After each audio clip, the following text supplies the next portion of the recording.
You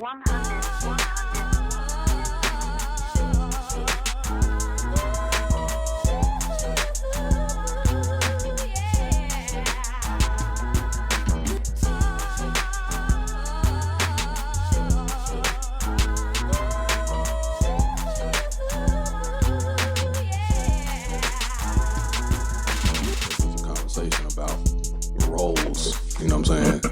This is true. So, you know, it could be, could not be.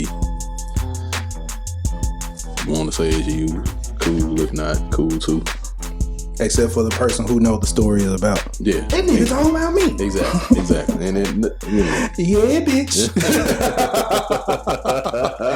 Yes, I'm talking about you, old. This guy. I was feeling the kind of way when you was like, hey, can you quit, you might want to quit using the word bitches so often. I was like, you know what? He might be right. Maybe I do use bitch too much. But then somebody I talked to is like, you know what? That's some real shit, nigga. I be just like, man, bitch, fuck this, nigga. I'm like, okay, all right. I'm doing the right thing. That does not mean that, sir.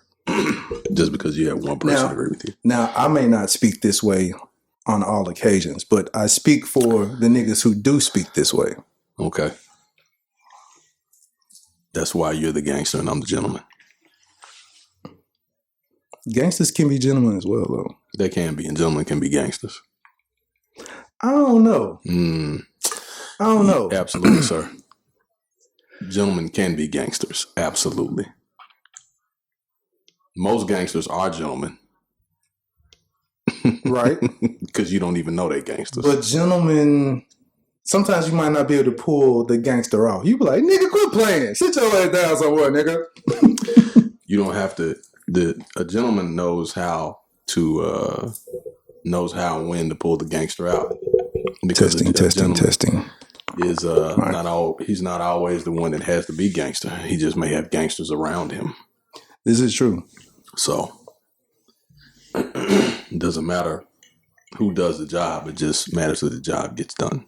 So I'm going to get started. I am already recording. I just, no more fuck ups. Yeah, let's make sure that the button has been pushed, sir. No more fuck ups. So let me go ahead and get started. What's good? It was good. I am your host, Jason JWILLDOES, and I got my guy, Ivan, the Grizzly, the Great. It's a wonderful day, man. It's a beautiful day in the neighborhood, my nigga. Day. It's a beautiful day, man. Unfortunately, we can't fucking go outside. Hey. Well, we can, but yeah. Yeah, you shouldn't go outside. Yeah. The birds is chirping, teasing us. You can't come outside. Squirrels are chasing each other, laughing, running on your rooftop. Get your ass on my roof. Running across the rooftop and shit. Everybody's got squirrels in their attics these days. The squirrels are just kicking it. Man, dude. Squirrels are like, you can't come outside. I'm finna come in your house and hang out in your place. I'd be damned if I stand in the line at Home Depot, dude, for an hour just to go get some sonic repellers for a squirrel. Oh my god, man! I've been ordering stuff for my business, and like Home Depot can't get the stuff right to save their lives. But I understand because they're working on skeleton crews, right? You know what I'm saying? But dude, I've been waiting like a week for some stuff and like 3-4 days for some other stuff. And then you go there and it's a line outside. It's like 10 people. They only let a certain amount of people in at a time. So of course I understand that. You know what I mean? But right. It's like, man, it's so frustrating because I got stuff I got to do, people I got to take care of. You know what I'm saying? So different landscaping jobs, just regular everyday stuff. But I'm like, golly, dude, come on, y'all. Like help a brother out. You know what I'm saying? Dude, if you ain't at the store when that John first opened up, my nigga. Nah, you give it up. You better give it up. It's like I'll pull up at Home Depot And then as soon as you see that line, like you pulling up at the club, I'm like, nigga, I'm finna go back to the Man, I just let this girl kick it up there, dog. Just get a broom and knock hit the ceiling. I'm just gonna start ordering this shit online. I mean, hopefully I can just go pick it up. See, I've done that, but that's the thing. You still gotta stand in line? No, you can pull up, but there's no guarantee it's gonna be available. Like I've ordered stuff, man. I've been waiting a week on it, and I never had. I mean, even a couple months ago, I wasn't waiting that long. Of course, it was kind of at the beginning of COVID-19, but still, like I'm like, man, I'm ordering stuff, and some stuff I can't even order online. It's like you got to come to the store and get it. I'm like, what? So it's on back order? Like, no, they just won't. They won't let you order. Okay, gotcha. You got to actually physically go to the store and order it, and it depends on the items that you can order and pick up. Like certain items you can't do. That's probably to keep people from trying to buy all the shit up or something. Probably they're trying to keep people from buying everything up because there's some of those items are in limited supply. Yeah, so you can have like a big corporation. I'm gonna buy up all the mulch. Right, but see, that's a prime example. I was buying my mulch online, 15, 20 bags at a time, right, and going and picking it up. Now you can't do that. You got to go to the store and buy it, and they're preventing people from buying, half a pallet and keeping it at the crib, you know what I'm saying? Right. Until they, you know what I'm saying? And that's what people are doing because they scared that, it's going to run out. So companies are like buying stuff up or whatever. So they're trying to keep people from doing that. So I kind of get it. But at the same time, I'm like, man, I just want to get my little stuff, you know what I'm saying? So, but it's been all right though. I've been able to improvise. You just gotta, you gotta learn how to do that. Glad I have, by the way. Glad you have learned how to do it. Yeah, just learn how to improvise, man. Just find other avenues and go do it. But it's it's what it is. Entrepreneur life. Shit. Shout out to all the entrepreneurs out there. Shout out to Blue Jay Productions, Blue Jay Studios, JWILLDOES TV. That's it. Beautiful Negatives. Hey, I'm trying, man. Holla at me. Holla at me for all these avenues: videography, photography, renting the equipment for your own podcast. I got you. So fuck with me.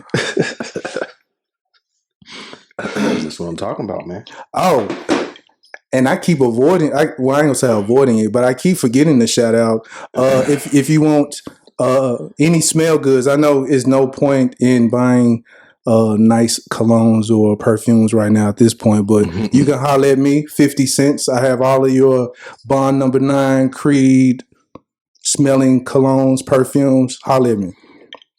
This man is a hustler. All day. HUSTLER, hustler. 2 ounce bottles, 4 ounce bottles. I need to get some of that, man. I need to get some more of that. What was that you gave me the before? It was something called Wall Street or something like that. I think you Bond No. 9 Wall Street. Man, this stuff's dope. Yeah. I think that's a favorite amongst all the ladies. And you walk by, they're like, yeah, smell like money. Yeah, I gotta get some more of that. Yeah, absolutely. I mean, I'm only wearing it for myself, so sitting around the house like, someone would love this. I smell quite delectable. If only I can fucking go outside. Right. I can't go anywhere. I'm just wearing this. Be on a duo call with your John, be like, baby, I smell like Wall Street right now. Oh, Sam. Right. I can smell it through the phone. No, you cannot. If only you could. Oh, man. So what's been going on, man? Man, it's been in a reflective mood lately, man. Real reflective mood, man. It's oh man, just really thinking about things and good, bad, ugly.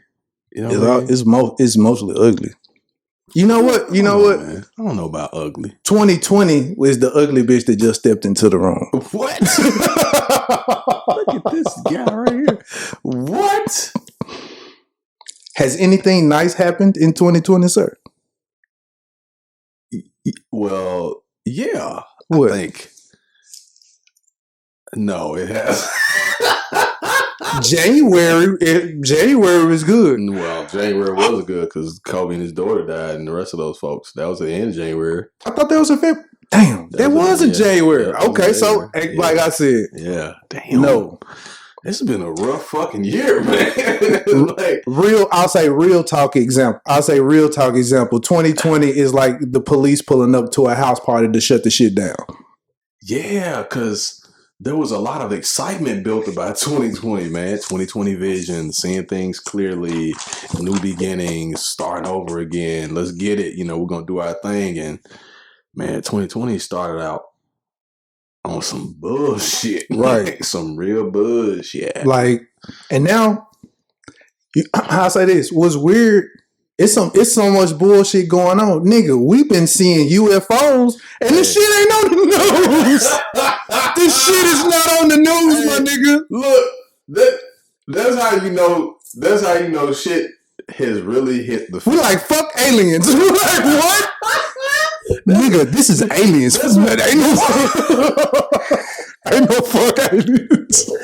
That's how you know shit got bad when we like, man, fuck them aliens. Like, ain't nobody tweeting about it, nobody reposting shit. I'm like, nigga, it is aliens out here. And the government is admitting, hey, we're the government, and oh my God. This is all true what you see. I never thought in my wildest dreams in my entire life that the government would admit that UFOs exist, and we'd be like, oh, okay, fuck that. When we go back to work, right? We can go back outside and play. Dude. But look. They have verified that they're aliens. Bruh. And we are protesting trying to go back to work. I don't want to work. Word, nigga? Oh my God. Alright. Dude. I'm at the house. This is the craziest shit I've seen in my life. I'm at the house practicing with my bow and arrow. We ready to go. But you know what? The aliens ain't worried about black people. The aliens not gonna mess with black people. The reason why I know aliens are not gonna mess with black people, because aliens and black people have more in common than anybody else. Folks always trying to poke and prod us and bother us and study us and figure out what's going on with us. So they're like, oh, we cool with y'all because right. we may be related to it down the line. Because shit, people still trying to figure out how y'all built them fucking pyramids because they think we did it, but y'all actually did it. Right. You know what I'm saying? Or gave us the ability to do so. So it's like now you see that. I remember Dick Gregory said something before he died. Man, they're going to come back and make us all slaves. You know what? No, they're not. They're not. They're not going to make us slaves. I'm going to tell you why they're not going to do that. I'm going to tell you why they're not. The reason why they're not going to do that is because mankind is not equipped for slavery. Mankind is not equipped. The people are not strong enough physically. People are not strong enough physically to do so. And folks will be dead, and they'll be dead in weeks. People will be dead in weeks. That is the reason why I asked you the question last podcast of what? Surrogates, the movie with Bruce Willis. Those won't last either. See, the thing about surrogates and cloning and so forth, you have to have the proper makeup. Well, before you go into it, mind you, people, we are talking about the movie Surrogates with Bruce Willis. Yeah. You should see the movie. Also. The premise of it is that we as human beings will be just stuck in the home, and we will have a surrogate, symbiotic, robotic style person representing ourselves in the virtual reality world. And you do not move. You're stuck in place in the house, just sitting in a chair, jacked in someplace, and your surrogate goes out and represents you. So let me place a brief disclaimer here.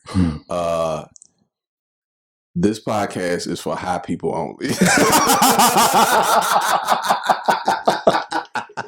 So people before we continue talking, people with an open mind, Samuel. There you go. That's with an open mind, Sam. Because if you don't have an open mind, you might as well just cut this shit off right now. Because this is not the podcast for you tonight. Go ahead and tap into that third eye right now.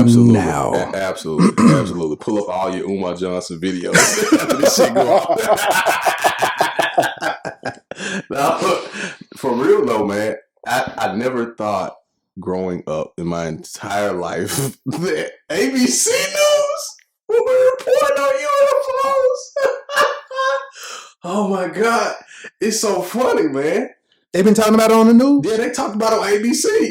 I haven't even seen no Channel 13. Yes, they talked about it on ABC. So, the federal government, this is shit. See, oh my God.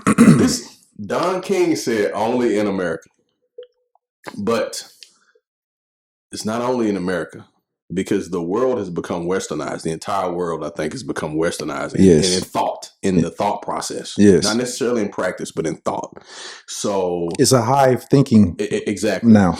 So when they reported this and when they said it, people, they already kind of knew that people weren't going to really pay attention to it. Because for a lifetime, and I posted something the other day, I said that Hollywood has been making alien movies so long that the aliens showed up to tell their part of the story. Because they're like, man, y'all, this some bullshit. Our heads are not shaped like that. We look just like y'all. Or we can look like y'all if we want to. Or we can look like your dog. Or we can look like the seat you sitting in. Or whatever the case is. Art imitates life. It does. And when you continue to talk about something, when you continue to push something, then manifestation happens. So the existence and for everybody that's listening, I'm not high, by the way. I do believe that there are individuals and people and things that exist outside of Earth. There's got to be. Like if the Creator made us, right? There's got to be some other us's somewhere else. Man, all of the stuff that we have currently as far as technology goes is we've been getting it in baby steps. Yeah. We're getting it like in backwards feeding as far as whatever the bigger picture is. Yeah. They already know. Yeah. But we're just getting baby fed. Yeah. Because I said some old shit. I said years ago that Bluetooth is alien technology. Yes. Ain't nobody telling me that. Yes. Because who can I've never heard or seen anybody explain Bluetooth technology. How can you can't explain it? You can't explain it. It's microwaves though. Yeah. And that's the only thing. That's the only reason why they don't explain it. Because once they say it's microwaves, you're gonna be like, hold on. Yeah. Yeah, because I'm saying you got something that's not corded, connected, whatever to a device. You press one button that says connect and it connects to your headphones. And you're saying to yourself, like, how in the world does this shit actually work? Like, do you even question it? No, you don't. You just buy it and use it. You just buy it and use it. You don't question it. You just buy it and use it. I put like this. I put like this. Why do you think that you have to buy your Bluetooth headset separately? Mm-hmm. Right. You can't. Yeah. The phone companies know what they're doing because they don't want you to come back suing them for some shit that you took upon yourself to go out and buy. Right. They didn't give you those headphones for free. The ones that they give you for free are the wired junks. Yeah. Absolutely. Yeah. Yeah. You're right. I'm like, they slick with this shit. Mm-hmm. So it's like, you bought that shit. You sort of went out. Their information is out there to research to see what it is. And people, Bluetooth is microwaves. And if you ever really think about, have you ever heard that people catch cancer from standing in front of the microwave? So if that is the case, what the fuck do you think is happening from right ear to left ear on your brain? Yeah. It's cooking this shit. Yeah. For however long you keep it in your ear, it's cooking your brain. Damn. I got some Dre Beats this Bluetooth. That's the reason why these are Bluetooth, but that's the reason why I always now just keep the cord in. I never use a Bluetooth part. That will explain why I've been forgetting shit lately. No, I'm just kidding. I'm saying. It's cooking your brain though. Damn it. Well. Or just think if you turn your cell phone on and you keep your cell phone in your pocket. Yeah, that's and then you have this. Stop doing so it's my cell phone in my pocket. It's a constant microwaving in your body. Well, I'll put like this. Maybe I'll take the microwaving part out, but it is disrupting your inner cellular makeup Yeah. on a constant basis. Right. Yeah. So you will always stay sick. You'll always have sinus problems. You'll have issues with arthritis, things of that nature, because it's It'll turning have some effects on your on it's your like body. A constant vibration in your cellular system. Well, there was when you mentioned vibration, I was watching the news the other day, and they were talking about the Earth and how the lack of cars on the street and we will get back to the surrogate conversation, but yeah. So this is all relative anyway. Yeah.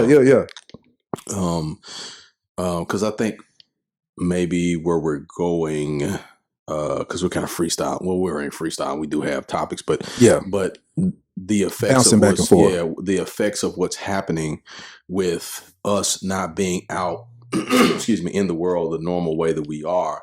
They talked about on the news that because there's a lack of cars on the street, the vibration is not the same, right? So they can actually listen to where earthquakes are taking place because the noise pollution is not there.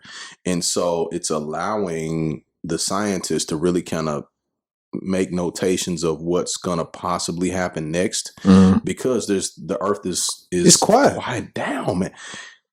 Right now, being in the city sounds like being in the country. Sounds like being in the country. And I've noticed that by being out working, that it's quiet, man. You can hear birds. You can crickets. Rabbits are running through people's yards. You know, you're seeing. I got some in my crawl space right now. I guess they fucking because all you hear. Right. I'm like, dude, somebody come get these rabbits. Right, exactly. Because I mean, I'm gonna have a couple of rabbit feet in a second. Yeah, you're gonna have. Okay, if they pay the representatives listening to this podcast, he is just joking. These are jokes. Okay, I'm joking. I ain't gonna touch Bugs Bunny. Yeah, this Wasco rabbit. So the Earth is changing, man. The ozone layer just fixed itself because we ain't doing shit.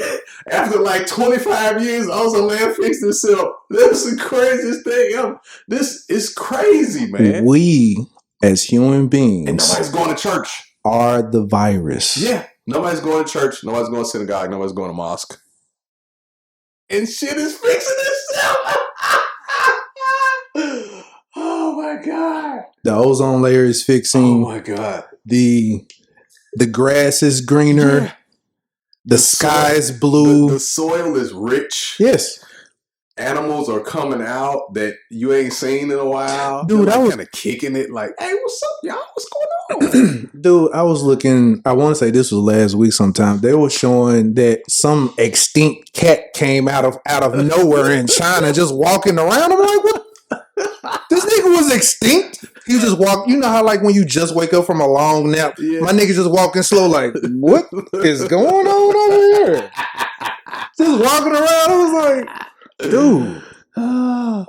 That cat was like, man, it ain't been this quiet in 127 years. Where y'all been? Wait a minute. What? He looking like, so Trump is president? What the fuck? That cat came out like, wait a minute, what's going on with all these buildings? It was trees. It was bonsai trees over here in this spot. There's a McDonald's here right now. What is this shit? Like, man, it's wild, man. It's so wild because everything, I believe that a lot of things that we deemed as social, political, religious norms have all gone out of the window, man. Yeah, they've all gone out of the window. But, oh my God, it's so crazy. But all right, so for people who are religious and you read the Bible tells you if you sit your ass down somewhere, exactly, be still, be it for meditation or whatever, be still. You will be able to repair and whatever with yourself and on the outside. Be still and know that I am God. So we're sitting our ass down somewhere. Man, that's a pop. And guess what's happening? The earth is repairing itself. We're seeing what really matters with us in our life, in our world. Dude, I have lost like 15 pounds. See? Seriously, I'm probably as healthy as I've ever been since I was a kid. I'm not lying. I'm not kidding. Like, seriously.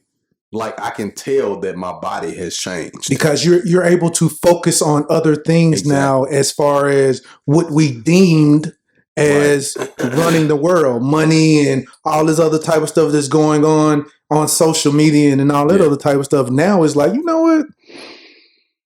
I'm finna focus on myself. So I'm glad you mentioned that. I'm finna be better about myself. I'm glad you mentioned that. That's why I've been, like, you can call it emotional, in your feelings, whatever the case is. That's why I've been that way for the last 2 weeks. That's why I've been so introspective the last 2 weeks. Because I haven't had the distractions that I've had for the last 25, 30 years, in all honesty.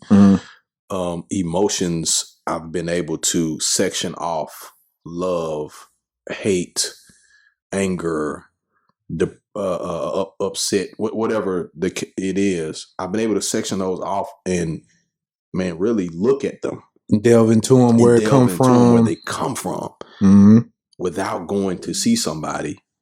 I've been able to do that on my own. But you're not afraid to face yourself to see how to correct it. To see how to correct it. A lot of us, like the ones who have problems with staying in the house, they are having the issue with figuring themselves out, figuring how to make themselves better. They are going fucking insane. Dude, they are going insane for real. Yeah, they are. You should be happy you have a little vacation right now, dude. And I understand you talking, but I gotta pay these bills. Hey, real talk, ain't nobody taking shit from you right now. Ain't nobody taking nothing. Ain't nobody taking nothing from you right now. Yeah. So you stressing over things like this is one of them moments where they're saying, if you can't change it today, why worry about it? This is one of them moments where, hey, you can't change this. You cannot change this situation right now. So why are you stressing over it? If they say stay your ass in the house, guess what? Make the best of that junk and stay your ass in the house. And stay at home. Right. Like that. You've never seen, this is unprecedented. You've never seen a time where you were told by staying at home and not working and still getting paid is a societal norm. I'm gonna tell you.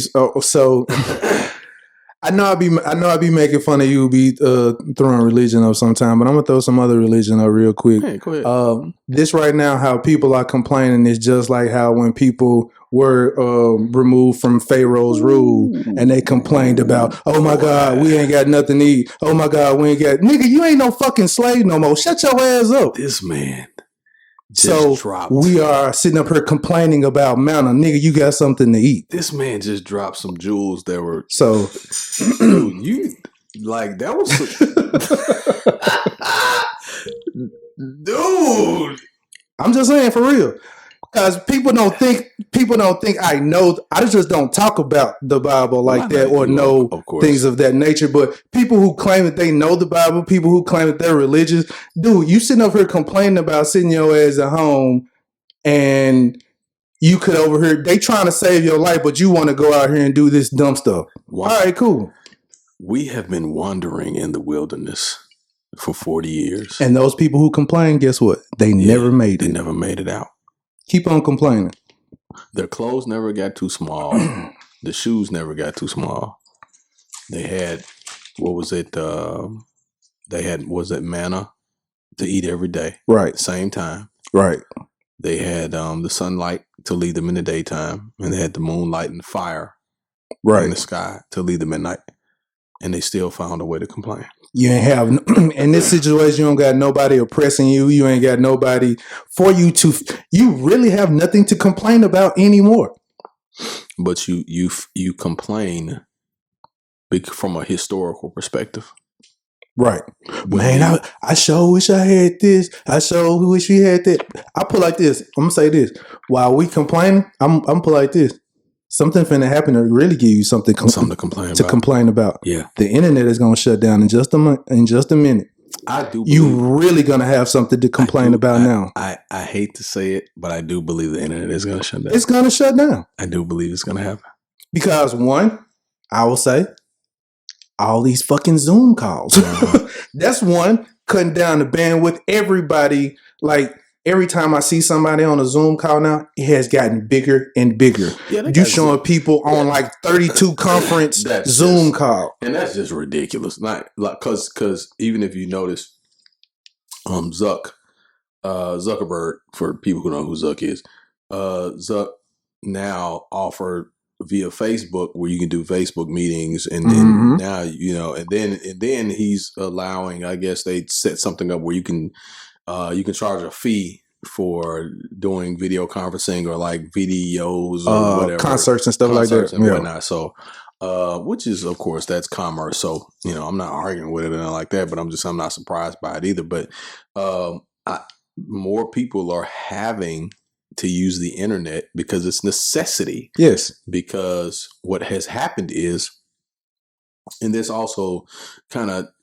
rolls into the whole 5G thing, right? Like the timing is just so it's so perfect. You know what I'm saying? Like it's so perfect. Which is another thing that is just being activated, right. And of course, and there's so much other stuff going on. You can't pay no attention. There's a lot of other things going on. And there's so many things going on. Man, my volume sounds like it's really low. Your volume? You sound good. I mean, I'm straight. Yeah. Okay. All right. Yeah. I think that one of the major things that we have to focus on is if we go back. If we go back to how do we make ourselves better? Because there's nothing we can do about the stuff that's going on outside. There's nothing you can do about 5G. There's nothing you can do about the internet. There's nothing you can do. There's nothing you can do about any of this stuff. Right. Just to be real. So start finding out. Am I creative? Yeah. Can I sing? Can I dance? Dude, like no, not real talk. So can I write a book? Can I make a movie? Real talk. So I'm not going to sing now, but I can. Like I'm not bad at it. Because I know during Christmas you were trying to get that off. This guy always has to bring up I am the black Bing Crosby. The black happy holidays. Face ass nigga. Hey, you gotta kick a man when he's down. Man, I've started to really connect with like some of the talents that I had as a kid, because I used to play a little bit of piano by ear. I used to play the drums. And I noticed here recently I've gotten the urge to want to play drums and want to get on keys. And it's like, it feels kind of strange, but at the same time it really feels natural. But I'm like, man, I used to kind of play piano a little bit, and I say, like, it's played by ear. Like I can listen to something, and I can still do it now because I do it on my iPad. Like I can hear sounds, and I play it on my iPad. I was just about to say that. I mean, you can learn from on the iPad. They have them piano teaching lessons. Yeah. And so, not having those same distractions, not worrying about bills and this and that and so forth, has allowed me to listen to my own heartbeat. And listen to my own breath and listen to my own mind. And it has also allowed me to see what changes I need to make, what adjustments I need to make to move forward as an instrument. You know what I'm saying? Right. Because we're not just humans. We're not just people. We're not just, we don't just get up and go to work. We're instruments. We're being used by the Almighty Creator. So to influence and impact somebody's life, to create, to impact culture and so forth and so on. So I do believe that, life is going to be different forever after this. Like this is not like this. It's not going to go back to the way it was before. Life is going to be different forever after this. for forever. Pretty much, if you don't know how to make money online, absolutely, dude, you need to start now. You should have started 2 years ago, but and check this out. Everything, because ain't nobody gonna want to go to your store. I put like this: if you have a brick and mortar store, people are gonna be scared for at least another year and a half, 2 years. And I have a friend of mine that is in the therapy business, and she's doing video therapy. My nigga, you know I've been telling my sister this for like a year and a half. I'm like, man, look, you have a psychology degree. You have a degree for you are counselors, psychologists, whatever. I'm like, dude, right now in this age, dude, you can be doing she need to be on therapy and counseling via Zoom. She need to be doing it. And another big reason why she should be doing that right now is because of what we're talking about. Because somebody got so much anxiety, depression. They don't know what's going to happen next. Are we going to go back to work? Are we not going to go back to work? Am I going to? And hell, you ain't got to charge that much right now. Hell, you really, be like, really don't. Since everybody broke, $50. Exactly, you really don't. And there are some people who are going to pay premium because they're like, you know what? I ain't never had to face my issues before, but now I got to face them. I pay you $200 an hour just talk about this shit. Mm-hmm. I've been wanting to talk about this shit for 50 years. Mm-hmm. You know what I'm saying? But now I don't have those distractions. So now I see it now. When I lay down to go to sleep, I see, when I close my eyes, I remember my granddaddy whooping me. I remember, you know what I'm saying? Yeah. I remember not eating for 3 days. But now I'm successful, but that shit is still on me. And since I can't really function the way I want to, I need to talk to somebody about it. Right. You know what I'm saying? It's the perfect time. Right.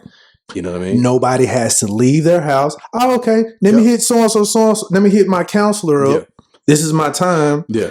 Go on your Zoom call. Yeah. Go on your Google. I mean, you got Zoom. You got Google Duo. You got Skype. I mean, there is no excuse for you not to be able to interact with someone. Yeah. Absolutely. Via Zoom. I mean, where you can still make money. Right. So I'm like, dude, people are booking services online for me, and I just go and show up and they pay. Right. Like, I don't even see most of them. You ain't got to talk to people no more. None of that. But see, it kind of turned into an automatic hands-free type of business for me. It was already kind of like that anyway, because most people, when I showed up to work or do lawn and landscaping, of course, they weren't at home anyway. You know what I'm saying? Not like they're going to come outside and help you do it or talk to you. Right. But because of this, they don't want the contact. So it's like, hey, you book a service, you make a phone call, you send a message, a couple pictures, you confirm, hey, I'll be there this time. This is what I want done, blah, blah, blah. You show up and do it. Take a couple pictures, send it to them, boom, boom, boom. Right. And like you said, cashless, money's transferred, boom, you're paid and you're done. Right. You know what I'm saying? So we've already kind of been on that wavelength. It just took something like this to really push us over the edge to get us totally to that point. Before this COVID thing came on, my nigga, I've been seeing this since 2017. Mm-hmm. This is awesome, by the way. This is awesome. Yeah. I've been seeing this since I saw this coming since like 2016, 2017. You said it a while ago. Yeah, you did. Especially when this whole Bitcoin thing came into where they made money. I was like, you know what? And people are gravitating to it now, and they don't feel like that this is some type of illegal thing. People are going to gravitate towards this. I start seeing these apps, Venmo, Cash App, PayPal, all this other type of stuff. So it's like, you know what? No one, like, how can you rob somebody and you ain't got no cash? Exactly. How can I rob you? You ain't got no credit cards. Now nobody has to carry a credit card. Yep. Or debit. Right. Hell, you can pay just sliding your phone across the machine now. Yeah. I've been seeing now where people are trying to use them RFID chips and they are doing it on their own. They ain't going to the hospital. They are injecting RFID chips in their hand so they can go ahead and wave their hand across the machine. That's some psycho shit, man. That's psycho as hell. I saw this dude. Man. He was doing it. He put the chip in his hand just so he can unlock his car. So he took the little thing out of his key fob. That's a lazy motherfucker. And put it in his hand. And now all he got to do, wave his hand by there. His car's unlocked. That's a lazy motherfucker. He's lazy. But the simple fact people are willing to do this now. Right, exactly. It's like, okay, so they're already ready for this. Yeah. One thing I will say, though. Our kids and the younger generation are fast tracking this shit. Well, they don't care about having money. Well, here's the thing. Money doesn't really matter to them because currency is already virtual with them. Exactly.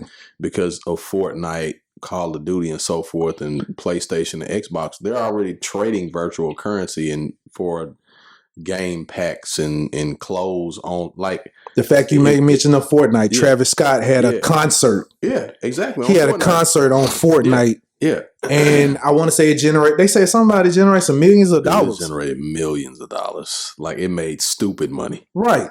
Yeah. But this is what I'm saying. The younger generation is fast track. They already know what to do and make money off of it. We like, what's going on? Think about the kids on YouTube, the kids on TikTok. Because now you got a lot of adults hopping on TikTok, but TikTok been popping for like 3-4 years already. You know what I'm saying? And the younger kids have been making money off of it. They figured out how to make money off of it. Stupid money off of it.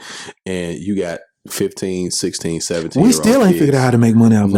No, but because we're not. And of course, everybody's not on TikTok or YouTube or Facebook or Tinder. Not Tinder. Tinder. No.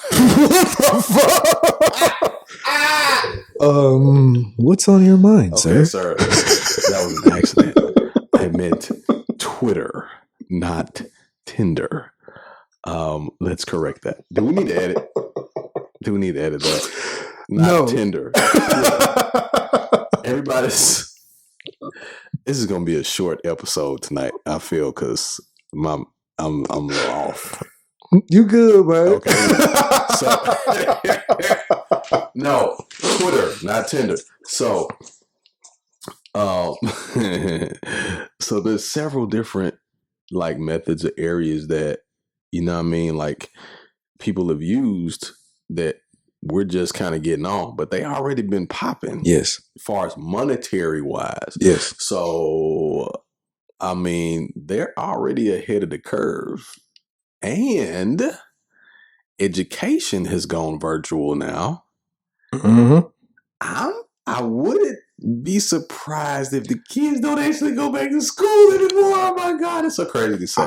They're not going back to school. And I know they're not going back this year, but I don't think they're going to go back to buildings anymore. Hey, anybody listen to me say that, I could be wrong. Okay. Once they start seeing that most of the world has internet and has a computer or some form of fashion, everybody has a cell phone. Yeah. So there's no reason why your child can't attend class from his cell phone. Exactly. That's just like they were asking about what they're going to do for voting coming up, and it was like they're going to go back to mail and vote. Nigga, you can vote from your fucking laptop. What's the problem? Really? You can vote from your laptop? You can. They can figure out a way to do it over. J. Cole had a verse in one of his songs where he said that he was like, y'all got to make this process easier for everybody. Everybody has access to the internet, right, or some type of service. Make it where you can vote from your phone or vote from your laptop or your iPad or tablet or whatever. I never understood why I got to take time out of my day just to go to the poll. Because that's game. That's what that is. That's a game that's being played. See, that game is if we can deny access to the ability to vote, we can easily We can easily fix any kind of election we want to, right? Yeah. If we can deny access. Keep the black people from coming to the polls, stuff like that. Exactly. Yeah. Because the numbers prove, we're not talking about census, the numbers prove that there are a lot more black people in this country than people say they are. This country is more than 12% black. I've never understood why we're labeled as a minority, but that's a whole nother subject. Dude, it is. Because they use the census when most black folks don't fill out the census anyway. Exactly. Because we don't trust it, right? Yeah, that's all it is. So you talking about, y'all 12% of the population. How am I 12% of the population, but 80% of my population suffers from high blood pressure and diabetes? It doesn't make any sense. Man, if all black people decide to fill out the census, or white people would decide to blow the whole planet Earth up. Yeah, because they'd be upset. Oh my God, it's too many niggers. And boom. And the folks who are not really white that are classifying themselves as white. Because they can get minority loans and grants. Minority loans and grants. That's a whole other podcast, by the way. So anyway, but back to what we were saying. And then don't tell us that there are minority loans. Exactly. That's the same reason why. Hey, that's the same reason why the Lakers just returned like $4 million in grants for small businesses. What kind of fuck shit is that? The LA Lakers got grant money, small business grant money for the government. That's the biggest bullshit I've seen in a long time.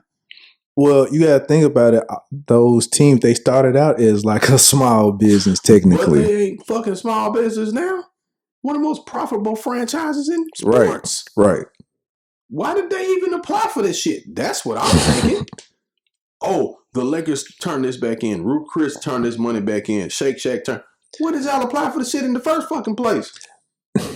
You a big ass corporation and you got a small business grant? Oh, okay. They probably didn't think people would see that they applied and got money for it. That's the beauty of the internet. Right. Because you can find out whatever you want to find out. Right. You know what I'm saying? Because all this is public information. That's the reason why the government said, yeah, those are UFOs y'all saw. See. Hell yeah, because you're going to see them anyway. Like all these jumps that's been seen in California, Atlanta, within the past several months, the government, yeah, those are real. Next question. We don't have a, but they set us up for it. That whole Area 51 bullshit. What was it last year, a couple years ago, when people was like, we're going to rush this motherfucker. That's why they got to go ahead and admit it. Because you have all of this massive information out now. Yeah. So you have no choice but like, all right, we can't keep sitting up here fucking lying. It's another file that got revealed today again. Yeah. So now I watch X-Files as if I'm at Sunday service.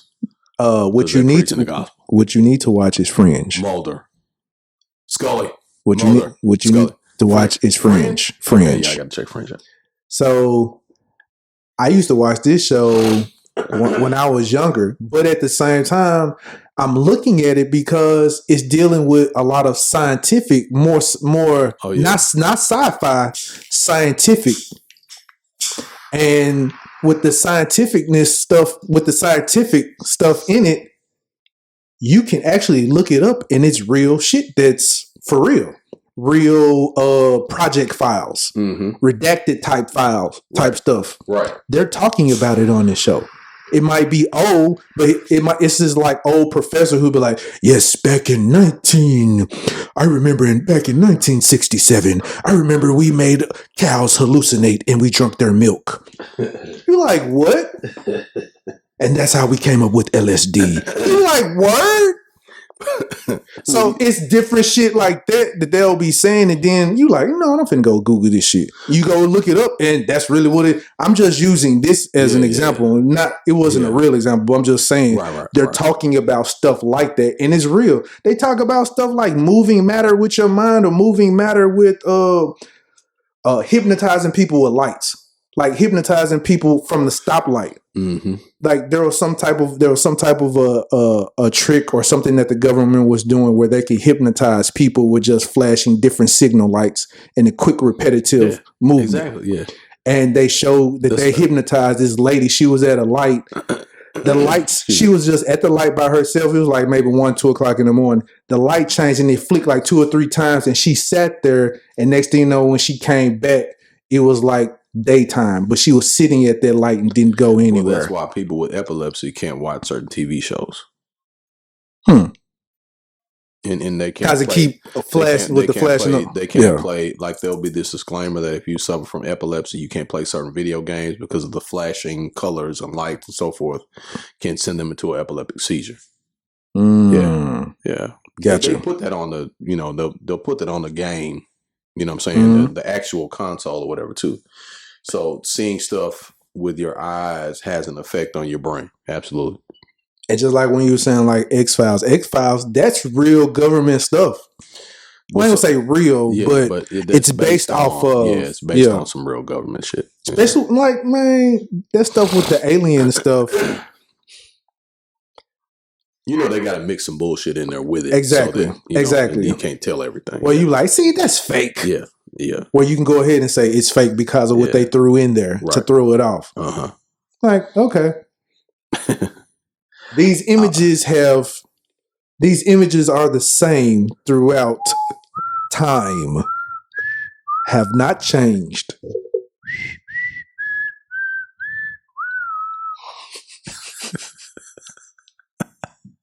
I know he like, this motherfucker started whistling the theme music to X-Files. There's truth. See, we watch bullshit like Real Housewives of Atlanta, Love and Hip Hop Atlanta, things of that nature. But if you're watching stuff, I mean, just from time to time when you're bored, just watch things like Ancient Aliens or something like that. Watch Ancient Aliens and then watch an episode of Chappelle Show right after that. It'll make perfect sense.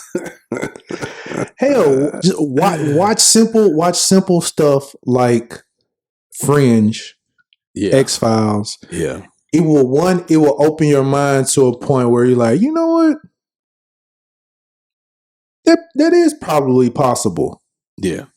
And especially when you look at how your phone or your iPad or your laptop work, you were like, where did this tech come from? Reverse engineering. One thing I will say is that to all the aliens out there listening to the podcast. Hey, don't come for me, please. No, I'm not worried. No, me. I'm your friend. No, I'm your friend. We're cool with the aliens. Give me superpowers. Yeah, because the aliens know we already have the superpowers. Because we're the ones that taught the aliens about the Earth. Because we were here first, so we already had this conversation in the beginning, right? So when we were building pyramids and we were carving out, all type of mountains and stuff like that. The aliens were asking the African, the black, the Folsoms and all that, the questions, and we were telling them what to do. And so they left, and then now they're coming back to be like, okay, how have you all advanced society, right? Or they're coming back to assist in fixing what we started. Now that you say that, I just want you to look. You did to this podcast like, this nigga here is crazy. You did a perfect segue. I just want you to read this junk right here. This is what I'm finna segue into. What they say right there? Hold up, this paragraph right here. Yeah. Okay. I'm pretty sure you're gonna be rich because rich people handwriting is shit. Okay. So there are 2 or 3 themes that always resurface. Living dead movies, okay, like zombie movies, right? And TV shows, virtual living, and bio robotics, i.e. Star Trek, Buck Rogers, Star Wars, Avatar, Prometheus, etc. Now, not the bottom. Got that. But what you're saying is actually leading into like, since I've been born, which was 150 years ago. those themes have been a constant thing that's programmed into our head. They have, along with vampire movies, but not as much as zombies, though. Right, not as much as zombies. So, and Alien, zombies right now would be people who are refusing to stay at home and constantly infect people. That's right. Those are the living dead people. Damn. That's some cold shit. They are the living dead going to the parks, going to the beaches, and infecting others to make them like them. Damn. That's some profound shit. So you have that. That theme, again, remember, Night of the Living Dead, Return of the Living Dead, World War Z, all of that has always been a constant theme of somebody being infected, infecting the whole world. And in World War Z, the zombies wouldn't attack somebody who's already infected or sick. Damn. That's crazy. So that's crazy. The next thing, we've always had something where we're living in outer space. Yeah, we are in outer space. That's what's so funny. Now, when I say living on a spaceship in outer space, because they can no longer live on Earth anymore. Now, if you ever look at Star Trek from any of the Star Trek movies, they never tell you or show you the reason why they're up in space in a ship. That was a good question. They never tell you that. They never tell you why you're in space. all you know, space. You see Captain Kirk's space log, day 332. I am with Bones. They never say anything like why they up in space, why they have space stations in space or anything like that. I don't know why we're up here, Captain. We can't do it. We don't have the power. We are just programmed to see niggas in space. Man, but get us comfortable with it. But that's what the Klingons, they were the black people. Right. On Star Trek. Those are Klingons with the fun looking foreheads. You have that. Now you have the new giant movies like Avatar, getting us comfortable with not being ourselves, living in virtual reality. That's some crazy stuff. And people are doing virtual dates and stuff now. I'm sorry, but I mean, I don't want to be vulgar or nothing like that, but I want to touch my woman. I'm sorry. I'm sorry, dog. But like, how virtual reality is, you can feel them touch you. Yeah, I've seen you can touch them. You can feel it. Yeah, I've seen the videos because it's like in your mind, if you think you're feeling something, your senses react as if you are. But I'm sorry. I got like, I'm not trying to be vulgar, but if I had a woman, if I had a woman, right? You gotta feel it, though. I want to feel it. I'm sorry. Like, it's just, there's no replacing that. I'm sorry. I'm not trying to be mannish. There is no replacement. You might think it's no replacing it, sir. Not for me. Not for me, sir. Not for me. There's no replacement for a woman. All right, when they come out with that symbiotic robot woman, you gonna be like, I'm going to fuck the shit out of that. No, I'm not. I'm kidding. Hey, no, you're not. No. You gonna be banging the shit out that joint. You gonna be banging the shit out that joint. You know, this podcast is taking a totally different direction than I intended. Please forgive us. Forgive me, at least. Anyway. Oh, which full circle brings us back to surrogates.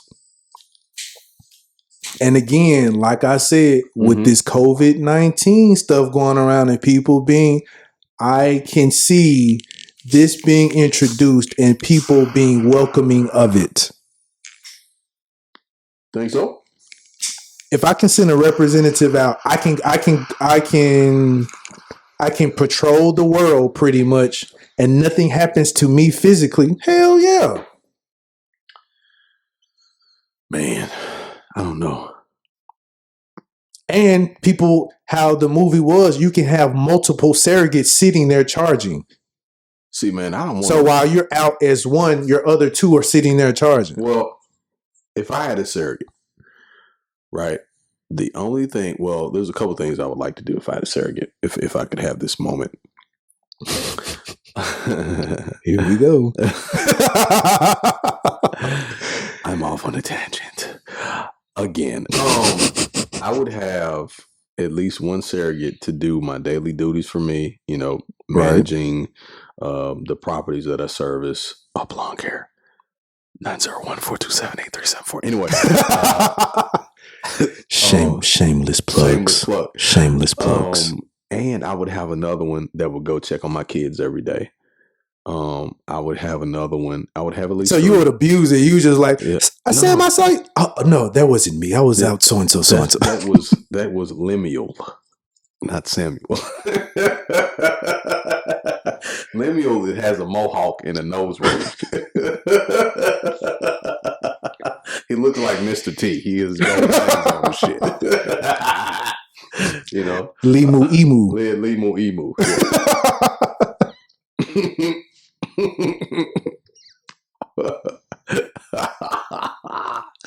Oh man, this is getting really weird. It's not weird, but no, I'm getting weird. The fact that you said that, you're getting weird, sir.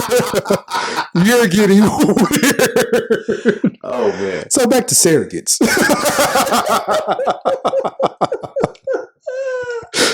Oh man, this is a quarantine conversation, man. Because you don't think now you think about shit that you never thought about before. Listeners, I'll put it like this. I'm sure a lot of you probably haven't seen the movie. Watch Surrogates. And I'm sure some of you who have seen the movie, y'all nodding y'all heads like, that nigga right. Yeah. He sure right. I sure give me one. Yeah. Well, I was getting me one to fight police when they get pulled over. So I don't go to jail. He can go to jail for me. But I think the premise of that movie was everybody had surrogates, but somebody was detaching themselves from their home and killing people who were attached. That's right. That shit was were jacked in. Yeah. So they unjacked, they get out of their home and come into your house and kill you. And kill people who were jacked in. Same thing in the Matrix. Really. Yeah. If you were plugged, that's why they tried to attack Neo while he was plugged in. Right. Because physically he was unconscious. So that's why they were going after. Yeah, I get it. Yeah. Right. So yeah. I'm telling you, they're getting us ready to all live in virtual reality. Now, I'm sorry, man. I gotta say it again. I cannot have a virtual reality woman. I'm sorry. Please, God. Please, if there's anything, God, that you don't get rid of, don't get rid of real women. I need to touch and see a real woman and feel a real woman. I just say this. I'll say this. This is another quarantine talk in an opening of the mind conversation right here. Who's to say that we're not living in virtual reality right now? We may be, but I can't tell. And we're not just jacked in someplace. Yeah. We may be, man. Sometimes I think I am. Like, just think somebody might come down here and just say, wake up. And you'd be like, the fuck? Where did I get these pants from? These shits are fresh. So that's what I'm saying. We all could be sleep in real life, and this is virtual reality. You know, remember, and I said this earlier in the podcast, Dick Gregory, rest in power to Baba Dick Gregory. He said, and I quote, he said, when UFOs show up, religion goes out the window. He said that. He said, when they show it and they prove it, religion goes out the window. He surely said that. And is anybody going to church? Oh, we're going to church virtually. Yeah. But they looking at the preacher like. And he's standing in the pulpit by himself preaching to. Go ahead and cash at me your tithes. Okay, we can end the podcast right there because this guy just stepped on like 1,000 toes in the city of churches. And these dudes are really, man, I'm not even going to get on that. I'm going to leave it alone. I ain't even going to. I have a couple of people that I know, but to me, that's pimping, man. Mm-hmm. It's pimping all day in the congregation of hoes. I'm sorry, but y'all are the hoes. I almost choked on that one. If your pimp, your preacher had, and you know what, pimp and preacher, both P's. If your pimp drive a car way better than you, my nigga. And they dress alike. Yes, they do. Rings on every finger. Sister, how can I help you today? So if your pimp got a car better than you, house better than you, his first lady don't mind having other first ladies with said preacher, my nigga, That's game. You are. That's game. That's professional game. Yes. Yeah. Yes. That's professional game. Especially, it's game when the government doesn't allow you to pay taxes on it. Right. It's game. Because everybody pays taxes to them. Everybody renders under Caesar. Right? I knew that John was a racket when I saw Tammy Faye Baker, the Bakers. Yeah. Oh yeah, the Bakers. And it was crying. That was some pimp shit. That was some straight up. I have sinned. Please forgive me. It was the Bakers and Jimmy Swaggart. Both of them. They crying, begging. They caught Jimmy Swaggart coming out of the hotel room with his prostitute. They caught him coming out of the hotel room, and this man was a strong preacher against infidelity. And they caught him coming out of the hotel room. Well, I don't want to mention his name because I think he passed, but there was a great Atlanta preacher as well. Yeah. He was into some other stuff too. We'll talk about that offline. Not sexual stuff. He was into some big business type of stuff. All of them are. Yeah. He's into some big business stuff that I think probably got him in trouble too. Yeah. Never mind. All right. Yeah. Let's move on. Laying them hands on the wrong people got him in trouble. Yeah, exactly. But taking pictures with his clothes off and tight ass shirts. He used to wear them. I'm sorry. I'm finna go in off on a tangent. I forgot about that shit. What pastor wears these tight ass? He was a local pastor who wore some tight ass shirts while he was preaching. Here? Yeah, it was. Yeah. I don't keep up with them niggas. I mean, I know you don't, but I really don't either. But I just see them. Like, why do you need to preach a sermon in a tight ass shirt? It makes absolutely no sense. You know why? His advertising. Look at my rippling chest while I preach the gospel. Come on, dude. Hoes go to church too. Ooh. Okay. So here's another time when I say, if I'm not mistaken, Jezebel is in the Bible too. Yes, she is. Okay. And she was front row and center. Okay. Just let you know, the Bible let you know that hoes did exist. They just didn't say this hoe Jezebel. Harlot. Harlot. HARLOT. Harlot. They just took the the AR and the T off. And the L. I've got harlots. I've got harlots in different.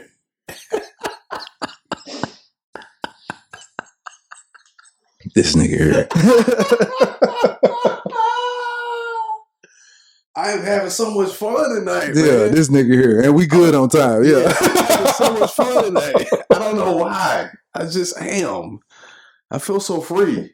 I don't know. It's just, I don't know, man. You know what? I took my vitamins today. We recorded a podcast and we did not acknowledge that it was 420 the next day. It was 420. Shout out to all the 420ers. Yes. I got like mad notifications on my phone right now for some reason. I don't know. Save the earth. Save the earth. Damn, nigga. Yeah. Go ahead and pick up your phone.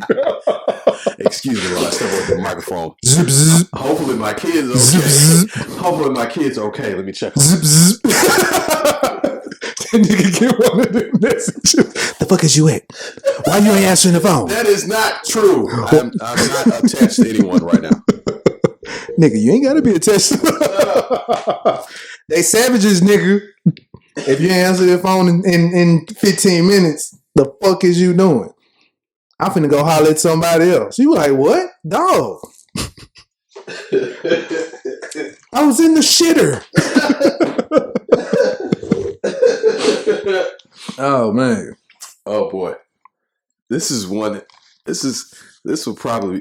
hell of a show tonight, man. I'm really tripping because that's why I tried to tell people early on, hey, if you dig the both of us, this junk is only going to get better. So go, might as well start subscribing now, cause you might not be able to get in later. After a while, game ain't gonna be for free, bitch. Hey, but for those who are here early on, hey, we got you. Hey, absolutely, man. You the ride or dies, day ones, A1s, man. Ride or dies, A1s, day ones. Man, real talk. Like I gotta say, man, shout out to everybody that anytime I post about the podcast, there's several people that always repost it, that always share the information. Man, I just want to take a second, man, I love y'all, man. Appreciate y'all for doing that. We love y'all because y'all ain't got to do that. You know what I'm saying? Right, so, man, right. that's love right there, man. For real. We appreciate you over here. Yeah, that's love right there. That's Blue Jay Studio love over here. For real, man. For real. Like, for real. So, what were we talking about?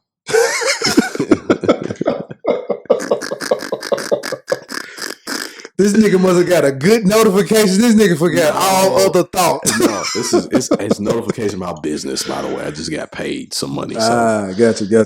Well, yeah, money will make you lose train of thought too. It does, man. Money and ex-girlfriends. I'm sorry, man. I'm sorry. Yes. I'm sorry. Well, it depends on what way it would distract you. Now, ex-girlfriends with the good box, or just ex-girlfriends who just get on your fucking nerves. Oh my God, man. Girlfriends with the good box. Okay, let's move on. I'm finna say some stuff that I ain't got no business in, and I'm not trying to get in trouble with nobody. So, Jesus, oh man, let me stop because I'm finna. Let me be quiet.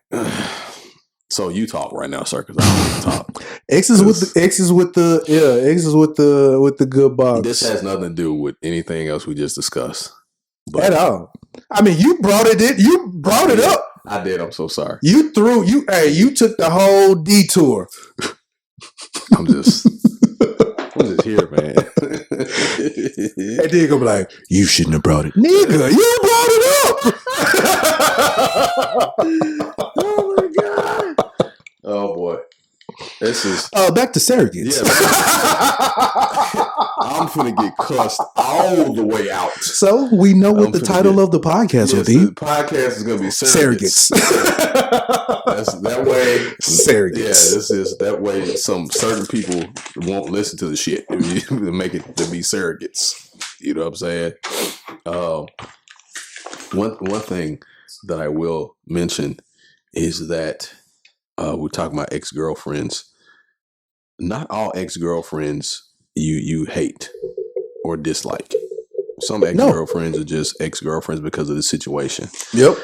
And whatever went down. You outgrew each other. Things happened. You grew apart. So let me say this. Shout out to all the exes that are 100. Shout out to all the 100 exes, man. Everybody's always got something negative to say about the ex. Oh, my ex is this and my ex is that and blah, blah. Man, shout out to the exes that are 100, man. Yes. Like, just they 100. They was cool. The time changed. We grew apart, whatever. And there's ain't no love lost, man. There's no written rule that says I have to hate you forever or you got to hate me forever. Yeah, and you can still call me. You can still talk. No, for real. No, I'm not talking about that. I'm saying, sure, you can still holler at your boy. I think holler at your boy. Holler at your boy. I see you shooting from 3. No, I'm not. Yes, I am not shooting from 3. Yes. No, I just been watching Reggie Miller videos all day.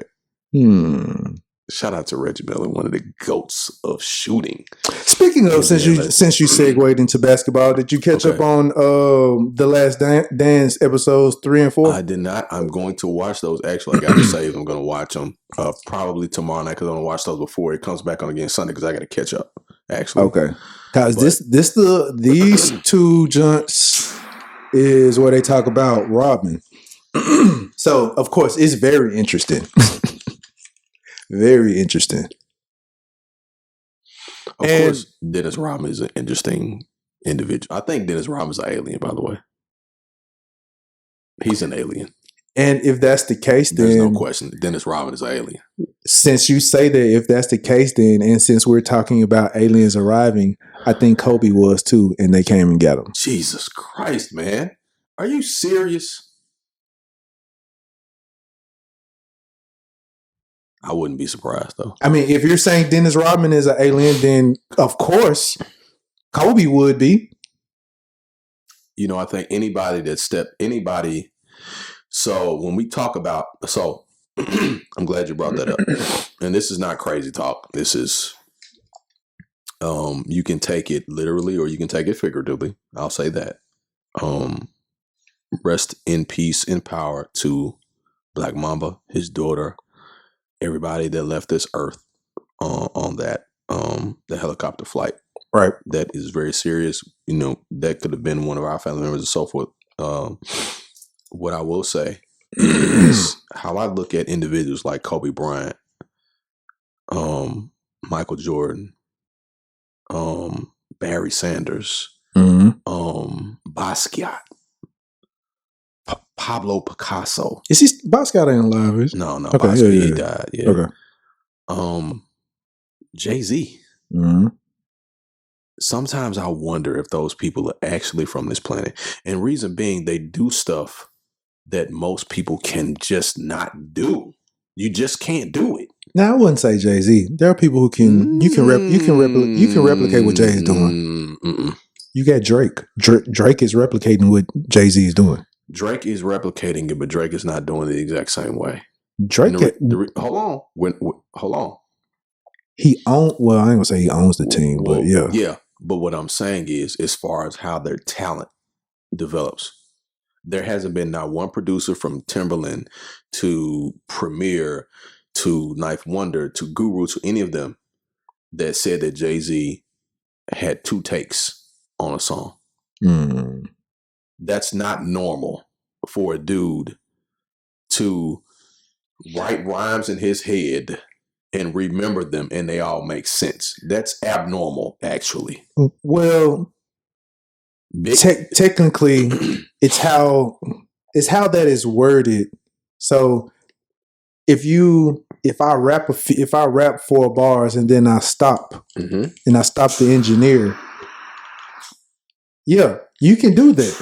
I mean, but like if I rap my first 4 bars and then you stop and you just keep playing the beat, that's still technically I'm writing all my rhymes in my head, whatever. I'm just doing them 4 bars at a time. True, but there's 1 take still. I know, but that's what I'm saying. As long as you understand that people, when that is said, people don't understand that it is done. It's being done that way. Yeah. It's still 1 take, but he's doing 4 bars at a time or 8 bars here or something like that. Right. Or 2 bars here. He's not technically just rapping the full 16 1 take off his dome. Now, I'm sure he can now, yes. Yeah, well, even early on. Like that 2nd and 3rd album, even Swiss has said it. And you know what? I ain't gonna discount Jay because I mean that's my one of my favorite rappers. Swiss has said it. Timbo has said it. Like he'll listen to the beat. Kanye even said it too. Kanye was like, "Man, Jay will listen to a beat, walk out the room, come back in the room." I can't listen to Timberland though. Timberland is a real dick rider, so he got a real man crush on Jay-Z. I mean, there's a reason why though. To me, Timberland is like Marvin and Jay-Z is Diamond. Oh my God. I always make sure you make it home, Jay. That is ridiculous. Do you remember Jay-Z quit fucking with Timberland for a minute because he really did. Like this dude is that nigga was doing too much. This dude's in the studio working out while we're trying to record. Like, what is wrong with him? That nigga was doing too much. What's up? Man, I think that Jay, and we're talking about, people that we think are not from this earth, okay? I think that Jay, man, and even because remember Biggie and Pac had this thing, right? And then when they were recording, and so Pac saw that Biggie didn't write. And then Pac was like, "Nah, I ain't writing either." It made him step up to the next level. Right. That's something that we considered as greatness, but it's the highest it's like even beyond what is probably humanly possible. Because look at Michael Jordan. Look at Michael Jordan. Just be honest. We still ain't seen nobody do the shit that MJ did. Now, the simple fact that listening to the documentary, watching the documentary, the simple fact that he worked to be like that. Yeah. He wasn't that. He wasn't.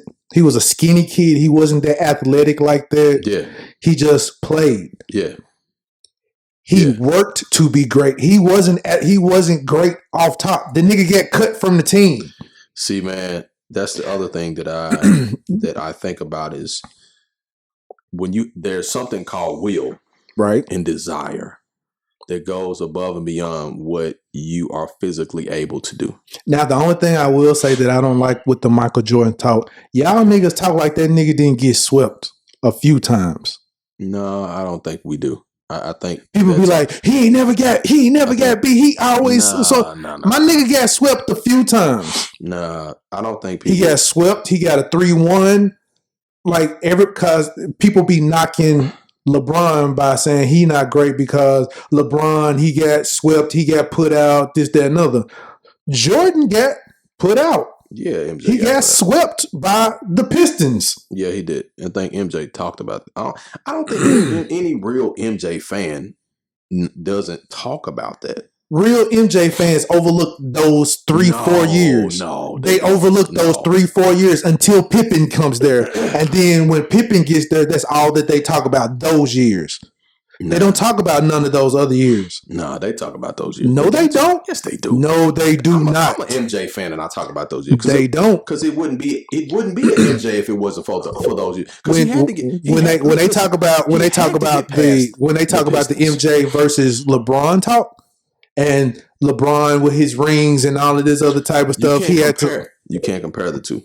The reason why you can't compare the two because LeBron has competed on that level, but LeBron hasn't even come close to even winning on that level. Like you can't be the greatest of all time. And I'm not trying to talk about LeBron or whatever. I enjoy watching. I don't really enjoy watching LeBron play because he don't really have a lot of moves or whatever. But I'm just saying I enjoy the fact that he's dominant. He's in an era where he can be dominant. He's dominant, and he's been able to accomplish some things. But he is not. He should not be considered the greatest of all time just because he's went to 9 finals. Dennis Rodman said in an interview, I want to say the other day, that if he was playing in the NBA, LeBron would be easy to guard. Absolutely. Because of the simple fact, and he said it, all he does is throw his weight around. That's outside, he said outside of that, he's like, you know what? I wouldn't even have to guard him. Pippen would have him on lock. I wouldn't even have to touch him. Absolutely. And now that he said, I was like, and that's all you see. He play bully ball. He bully people around, and they call the foul on the other person who fall on the ground. He lowers his shoulder. He'll make his spin move, his usual spin move, or he'll just barrel to the basket. They'll grab him up, slap his arm, and he's strong as hell. He's like calm. He's really calm alone. That's why he hate playing Giannis. Giannis be like, nigga, I ain't going nowhere. Exactly. Ball. That's why he does not like. You're absolutely right. That's one reason why he doesn't like playing Giannis, and there's another reason why he did not like playing when he was in Miami and they played against Dallas. Dallas defended him perfectly. Mm-hmm. If it wasn't for D-Wade, they got they ass handed every single night. If it wasn't for Dwayne Wade. If you are able to put a body just like his body, exactly, he can't do anything. You see when he played against Zion, he quit guarding, but Zion put his body on him. Yeah, LeBron didn't hardly score no points in them games. Man, LeBron is not a hard player to figure out. He's not a hard player to figure out. Like you don't have the game plan for LeBron.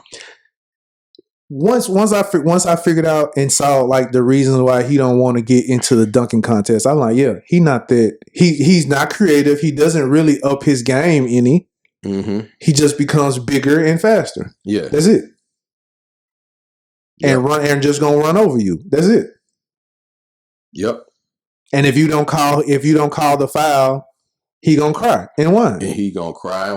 And then somebody put that's the only reason why I've never really liked LeBron, because he cried and whines. Somebody somebody posted a video of LeBron getting fouled and stuff, and they were like, LeBron gets as much contact as MJ and all. I'm like, no, he does not. They call phantom fouls. Like, don't nobody play that way no more. Well, I ain't gonna say no more. They don't play that way right now. LeBron would not be able to play in the era that Jordan played in. Oh no, showing them games when he played against Detroit. Man, I loved and missed the Bad Boys. Yeah. I missed the Bad Boys. The Bad Boys. Cause niggas driving through the lane and then pushing you. We did that real shit playing real basketball. You coming through the lane like it's hey, perfect example. You go up there on Halley Stadium playing basketball, go up for a layup. Man, this is arch rivals. You go to Pine Hill Community Center, sir. That's all I'm gonna say. Shout out to South Memphis, by the way, man. Shit, nigga. Go to Westwood Community Center. Nigga. I looked at Westwood Community Center one time.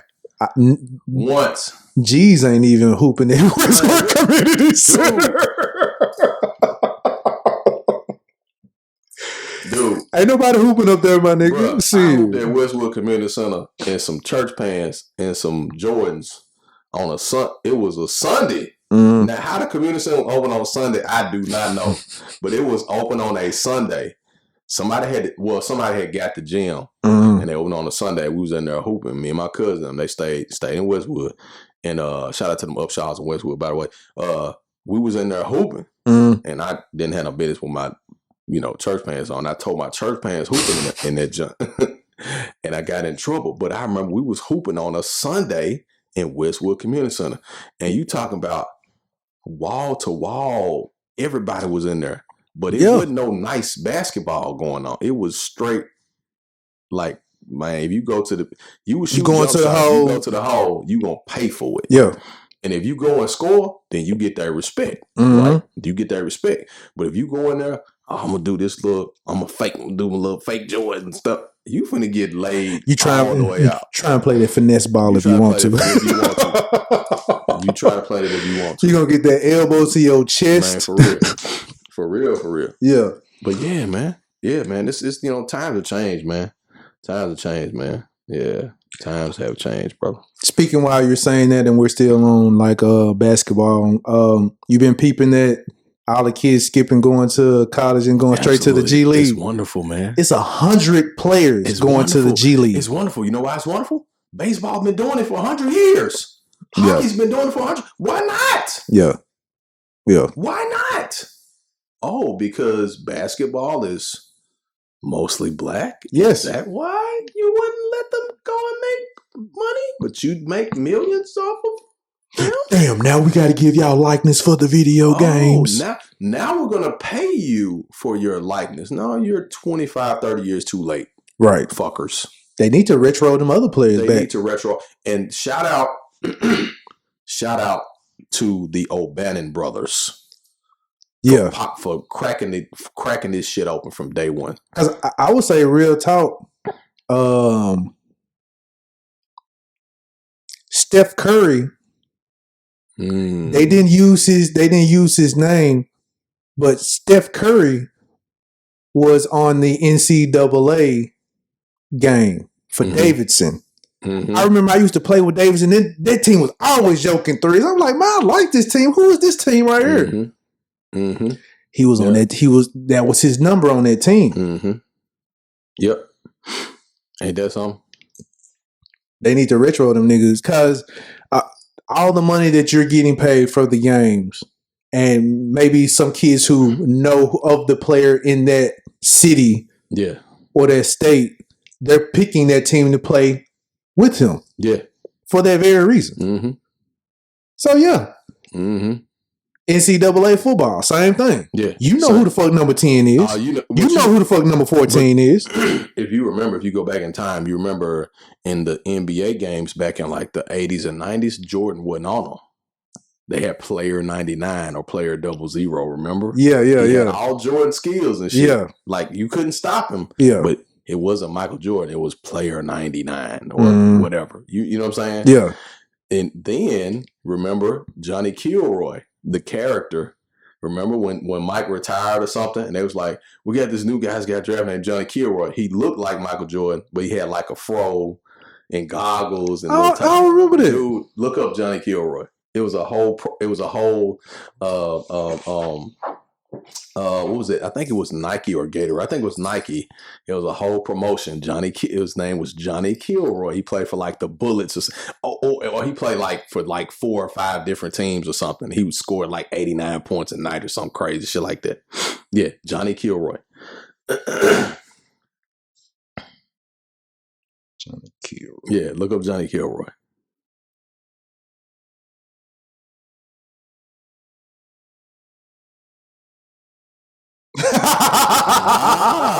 Now you see. Now you see, sir. So that's what the Killroy Jays were. I never understood. I was like, what the fuck are Killroy Jays? Yeah, those are the Killroy Jays. So remember, Johnny Killroy was like MJ, but he was not real. He's like, man, he plays just like Mike. He kind of looks like Mike. Number 4. And he's like, no, I'm not Michael Jordan. You know what I'm saying? He's the virtual Mike. The virtual Mike. Wow. See that's crazy, right? See how crazy that shit is? That's crazy. Man. It's wild, man. It's wild, man. Back to this surrogates conversation. All right. But I'll say back to it, but in a way where it's resurfacing again. Mm-hmm. And it's resurfaced as a TV series. And I'm saying, you want to know what it's called? What is it called, sir? It's on HBO. It's called Westworld. Oh, yeah, Westworld. Oh, I thought you finna say it's called Taxi Cab. Nigga, whatever you typing, text it on your phone. He got your whole mind thrown, nigga. I said surrogates in this nigga. Taxi cab confession. Oh shit. Oh man. Oh, I was finna say life is becoming Westworld. But yeah, it is. It is definitely.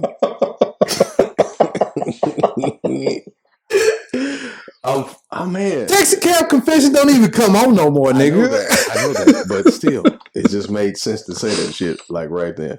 Wow. Oh man. Do you think we're living in a computer simulation? I don't think we're living in it, but I think that it has already been simulated. I think it's already been simulated. In actuality, the COVID-19 virus, the way that it's been spreaded, has already been simulated. And that's why that's how they're coming up with their numbers and coming up with the effects and so forth and so on about how it's supposed to affect society and how many more people are supposed to die and so forth and so on, because they've already done a computer simulation for it. That's why they made a mistake and sent out those over-generated numbers. Mm-hmm. Mm. Absolutely. And have you noticed? Have you noticed they no longer tell us of reoccurring people from like China, Switzerland, stuff like that? You know what they're talking about now. They used to constantly tell us, "Hey, new reports in China." They don't even say that no more. They don't say new people have been. Some more people have come up with the virus or stuff like that. They quit saying it now. Well, the reason, now they're talking, they're mentioning some stuff that's like going on locally about how many new people are getting the virus and so forth, which I think is good information though, because it tells people to not be fucking stupid. Right. So there's another part of that we should be focusing on and paying more attention to, because most people are just not taking this whole thing serious. Man, they opened the gyms back up and people couldn't wait to go back to the gym. I'm like, dude, man, y'all can work out at home, dude. Yeah, that's kind of silly though. That's really silly. Like, that's extremely silly. Do you know how easily it's passed at the gym? Because the gym is so nasty, and yeah. Not only that, just think about a nigga might sneeze in his hand and go do some bench presses. He put them same hands on the bench press bar. That is crazy. You know what I'm talking about? God, man. That's why that was really hard on people about And wiping the machines and stuff down. And they don't wipe the machine down. No, they don't.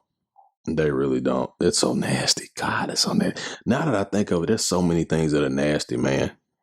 Going to the barber shop, it's nasty as fuck. Yeah. Yeah.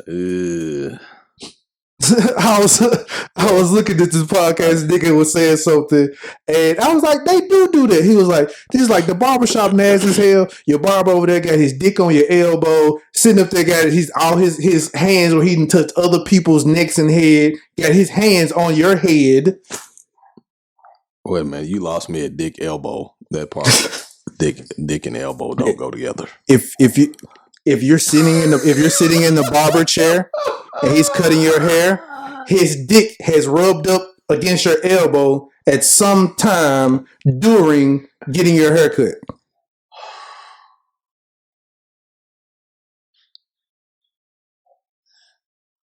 I think this is why I stopped getting my hair cut 20 years ago. That's what I'm saying. It's like you be sitting there. I definitely don't want a dick on my elbow. But it's just you're sitting in a chair where other people have coughed, sneezed, farted, sweated, whatever. The barber not Lysoling the chair down. Man, they should be. It's supposed to be. He not rubbing alcohol on his hands when he come and if you think chop your hair. Yeah. He ain't putting on a new set of gloves before he's chopping your hair. Pause, no homo. Don't say when he come. No. Don't say hey, I thought about that. When I said it, I should have said no. No, let's not. Let's leave that. Let's say pause. Yeah, let's say pause. Let's leave that word out of the vernacular in this conversation. Especially already with the dick on the elbow. There's no dick, elbow, come. No, that's it. Those three do not go together. Okay, so the title will be Sarah Gets Dick on the Elbow.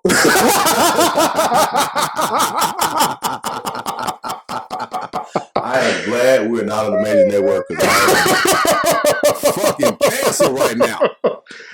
Pardon me? Dick on the elbow? Oh my God. What are we listening to? Oh my God, man. Oh man. Jesus Christ. This is crazy. But this is crazy, man. But yeah. What else you get? And we've been how long have we been recording? 1:30. Oh, okay. What, man? Nothing. Oh boy. What else are we gonna talk about besides these fucking surrogates? I'm tired of talking about surrogates. I want to talk about other stuff. This is what I want to talk about. What are you talking about? I want to say that there is a huge opportunity to fix shit. Like, there's a huge opportunity to fix shit. There's a huge opportunity to fix what? Are you talking about like the house, or are you talking about relationships and friends? Just everything. Gotcha. Everything. You know, there's a huge opportunity to fix relationships at home, to fix father and son relationships, mother-daughter relationships, couples relationships, if people take advantage of it. Yes. If they take advantage of it. If not, there's opportunity for people to go separate ways. I know I got to take advantage of mine. I think, you know how you could be in a situation, you're holding somebody else accountable in a situation and it has nothing to do with them, type of thing. Yeah. So, yeah. I know I need to get better in a couple of relationships, things like that. So, but at the same, I probably have to talk to you off mic on that, John. Yeah, because I've been trying to figure out different ways how to get over it. Yeah. I mean, I think, man, that we've been really going in lately about, just the emotions of being a guy. This may be a way we can finish up tonight, but this is really the time I think for men to really step to the forefront of the conversation about relationships. Well, see, in my opinion, I will say, so although I know that part of this would have to be answered and discussed with female guests, but most of our healing, I don't say most of it, but some of our healing has to come from at least, I ain't gonna say at least, but having women holding themselves accountable. Shit. Like a lot of times we be in relationships and we're still holding on to bitterness or grief because for the most part, you might still see situations where nobody's holding themselves accountable of a relationship. Yeah, people definitely got to hold themselves accountable. So a lot of times men consistently, we consistently go through life always defending ourselves. That is true. We're always defending ourselves. No, I ain't like that. I ain't like them other niggas. And then as soon as we do some man shit, because I put like this, just like women are hardwired a certain way, men are as well. Men are hardwired a certain way. And if you put most men in the same exact situation, they're going to react the same way. Yeah. So yeah, that is true though. Trying to say that men are the same. Yeah, we are. But at the same time, just because I may have done something that you put me in a situation where most niggas are going to react to, you can't say all y'all niggas are alike. No. Well, men operate and function a certain kind of way. Yeah. Yeah, because that's a part of our makeup. Exactly. You know what I'm saying? Just the same way that women are we focus more on logic, right? Right. Than we do emotion, and they're vice versa. They focus more on emotion than they do logic. Right. But, and this is a whole nother podcast, man. That whole nother John, we don't have to have that with some women conversation. That's the yin and the yang. Yeah. About relationships. Yeah. But people are trying to flip the script, like they're trying to not make it the way. No, women are supposed to be emotional. They're supposed to cry often. They're supposed to get upset. And we're logic. We're the ones that step in and say, "Hey, calm down, baby. It's okay." Balance it out and balance. We're the balance of feminine energy. Masculine energy is supposed to balance feminine energy. It's not supposed to change masculine energy or change feminine energy. It's supposed to balance the two. But women want that masculine energy, so they're coming with the masculine energy. It's not theirs. But it's not just them though. That's society pushing that. Yes. That ideal. Yes. That's society pushing that ideal. Oh, ladies can do everything a man can do. No, I'm sorry. No, you cannot. And I'm not being rude or unjust or imbalanced. You can. No, but women cannot do everything a man can do. No, they cannot. Sam, listen to what I'm saying. Physically, yes, they can. Physically, no. Yes, they can. Can a woman produce sperm? No. Okay, then. Thank you. Just like a man cannot have a baby. So we got to stop bullshitting when we come to this topic, okay? There have been two men that have had babies. No. That's augmentation. Okay? I put like this: when they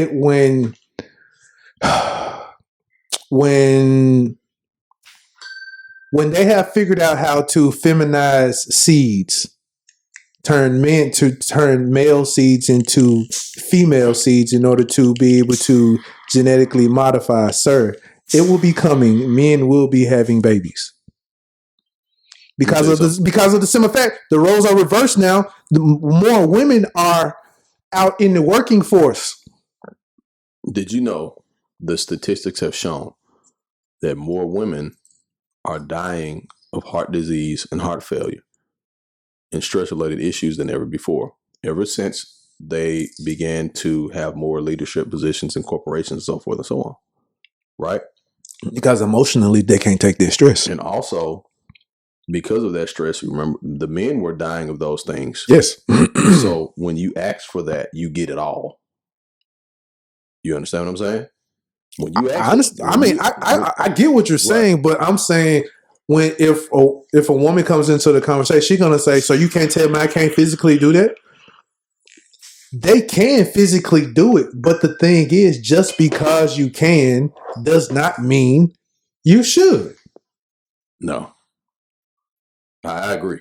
I totally agree. You shouldn't want to do something a man does. You should want to be a woman. Like, there are a lot of things that we can do, but why? Why do you want to do it? Just because? One thing I will say is that for myself, I have a deep, a deeply rooted, I have a deeply, it has nothing to do with lust. First of all, I'll say I have a deeply rooted appreciation and love for women. You know what I'm saying? Like, I really do. These are my topics for that. Just read there real quick, because Okay. So I want to talk about that, but I know all of that is going to have a women guest. Yeah, I'm not going to read this because you got to have a woman. You got to have a woman for this. We got to have a woman for this. I mean, we can talk about it. So but hold on, something just stuck. Just, man, oh my God, this is some good stuff. Like, something just stuck out to me. It said, you have here, can we really be great without each other? Many think we're great by ourselves until we get hit from the world and no one is there to support us. Damn, that's good.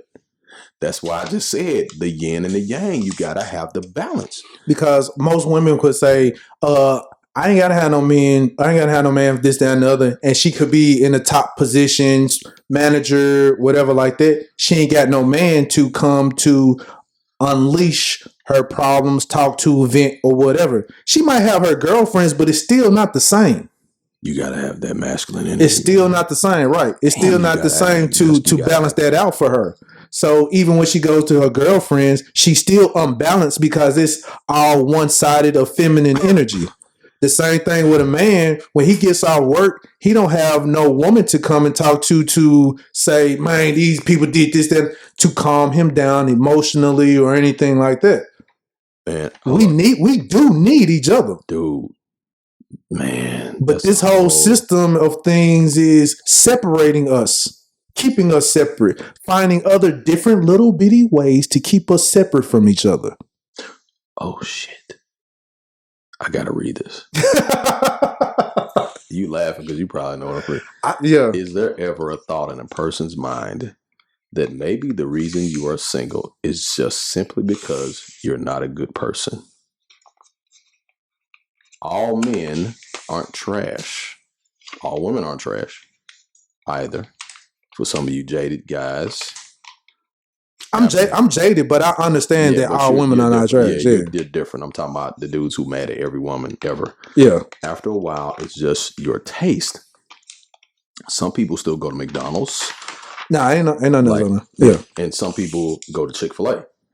Right? But you like with the reason why I say with the and everybody's not gonna want you, by the way.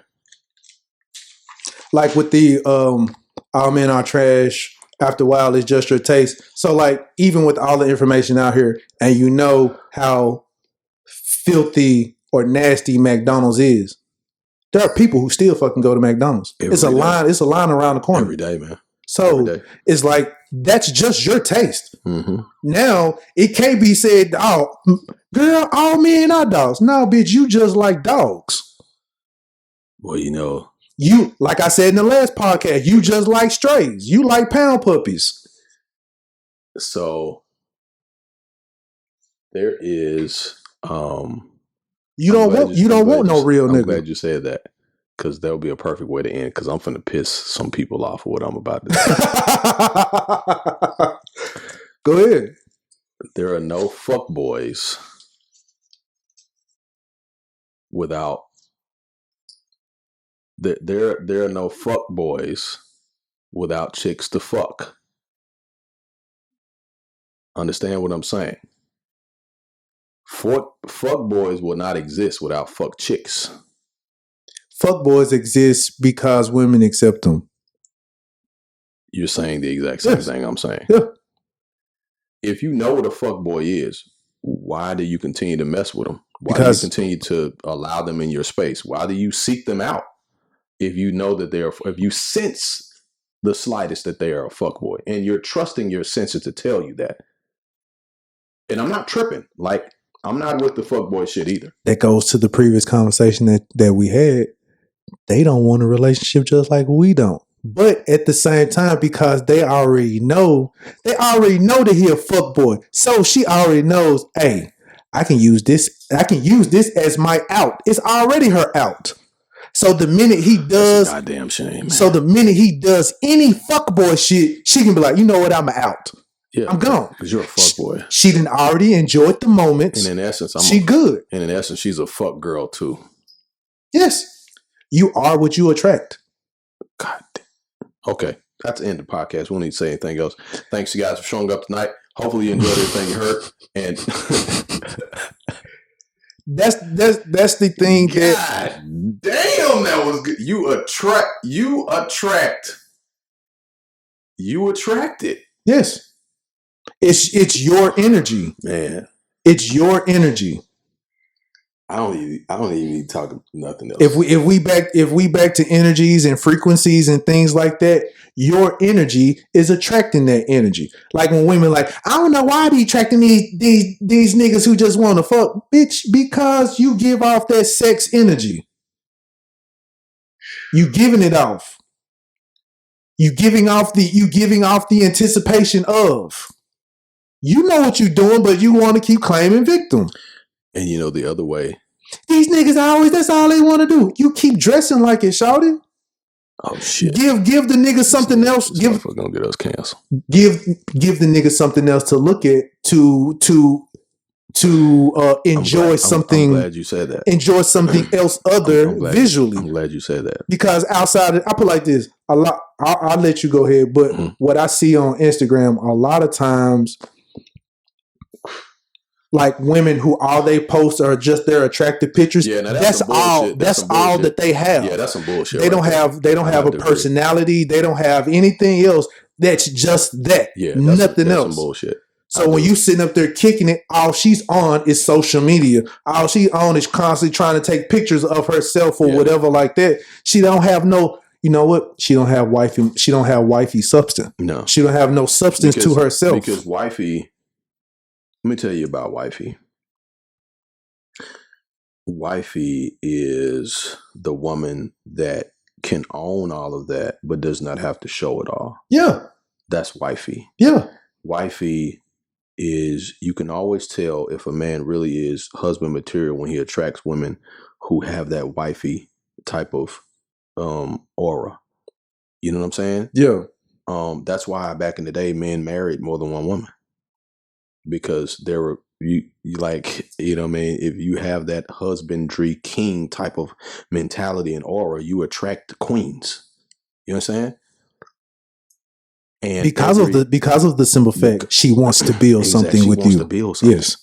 And regardless of the situation, regardless of where you are in life, regardless of what, kind of car you may drive, where you live and so forth and so on, what kind of job you got, there are men like in this same room. We represent and we exude kingly characteristics. Now we might start off as jesters, but we come out. We gonna exactly. Some of us stay jesters. Some of us do. Yeah, because we don't walk in our potential. We don't walk in our purpose. Right. And so there are women. Also, we haven't met our queen to wake our kingship up. So, because a lot of times we keep bumping into Jezebels. You preaching. Because was it not King Solomon who fell to Jezebel? Who was it? It was some king. King Solomon, the wisest king according to the Bible. He was out slinging dick. He said, "Let's be real. That nigga was out slinging dick, my nigga." David was too, by the way. I think David may have had Solomon beat on slinging dick, by the way. Solomon says that He was the wisest man at that particular time, as the Bible says. And my thought is that his words, when he said that you can only handle one woman, right, Mm-hmm. was one of the wisest things that any man could have ever said. I think the understanding in relationships as it pertains to actualizing and walking in your kingship is, as Jay mentioned, the queen that wakes that king up inside of you, or that queen that accompanies and grabs hold to the king in you and says, this is where we finna go. We finna go somewhere. We going together. And I think that should be appreciated. It should be talked about more. And that gives people the opportunity to match wavelengths and frequencies and believe and see it. When they see it, believe it and hold on to it, not get afraid of it and run from it. You understand what I'm saying? Well, I will say this. I've been a victim of this myself. Even when you see it, though, I understand the being afraid of it because of the simple fact of it's powerful. The energy is powerful. Not only it's kind of scary at the same time because you ain't never got it before. Yeah. It's like my nigga. It's like when it's like if you ever had an abused mm-hmm. dog, mm-hmm. a dog that has been abused. When you try to give it love, it would immediately it shakes. It think you finna hit him. It pulls back, or run away from you, or something like that. And even after you pet it for a while, it still don't really trust you a lot. It still might growl at you. Might growl at you. So, and that's what people say. Oh man, you don't bite the hand that feeds you. Sometimes you bite the hand because you're still not sure if that person is gonna. Damn, that's some deep shit. It's gonna beat the shit out of you or something like this. So, or it's gonna hurt your love because a dog loves you unconditionally. So, with the dog loving you unconditionally, if you're getting that love, he's still gonna love you. But it's like, are you finna? And it takes time. He hesitant to develop that relationship and develop that trust. So, ladies, understand previous bullshit. Understand, it is a reason. Like, okay, real talk. Men are not willing to be vulnerable like y'all are. A woman can get her heart broke today and jump into a relationship next week. Well, she's willing to jump into a relationship next week. She's willing to because it's comfortable. It doesn't mean she should. A man, we will be out of a relationship for like 6 years because of the simple fact we don't want to experience that no more. And I got to make sure I find the right jump for me where this won't happen again. So I'm gonna say this. So, ladies, don't be mad. Don't be mad at your nigga because he seemed like he pussyfooting around. If that nigga show like he actually fuck with you, fuck with that nigga. We gonna fuck up. So. Just like you gonna fuck up too in getting to know him better, you gonna fuck up and getting to know you better. He's gonna fuck up. But at the same time, can y'all keep moving forward? And during this, both of y'all fucking up, it's not gonna be that hard either. It's all gonna fall into place and it's gonna be easy. Yeah. Damn, man. That's some good shit. Cause real life, that shit if you get complimenting vibes, if you really do compliment each other, ain't none of that shit gonna be difficult. Dude, I'm gonna tell you. So I'm gonna give you this, and I know we gotta wrap up. I know entendre. Yes, you do have to wrap up. That's a whole nother story. Damn. I'm on one today. Man, you are on some live shit today, man. I like that. I like it when Jay is on some real shit. Like Jay's always on some real shit, but you really on some real shit today. Let me say this. I'm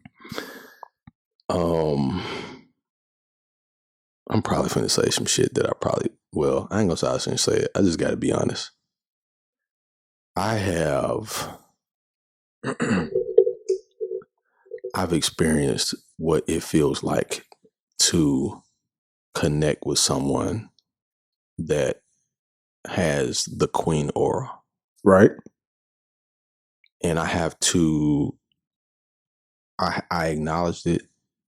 I connected with it. but I think that maybe the timing was not right, possibly, or those queenly attitudes. I were drawn to them, right? Mm-hmm. And maybe, just maybe, it wasn't the right time, or not the right queen. Maybe, I don't know. You know what I'm saying? Or it's just something that there was a time period where the creator was like, "Hey, yes, you need to see this. Let me let you see this. These are some things that you may need not to be see. Ready for it right now, but let me show you what you need to be looking at. What you need to be looking at and I have to give thanks to the creator for that. Better yourself. I do, man. I really do, because I was really like on some fuck this shit. Fuck these bitches. I was on some fuck this shit. I really was. I was on some shit like, man, fuck this shit. I'm tired of being Mr. Good Guy. I'm tired of being a good guy. Fuck this shit. I'm finna be on some fuck boy shit. But that ain't even really like my character. So, I couldn't really do that. You'll be out here wild and them like, man, Sam out here looking crazy. Looking crazy as hell. Yeah, you know me. You know me well. That ain't even in my makeup. You know what I'm saying? Like, what this? I'm like, nigga, get off the internet. Yeah.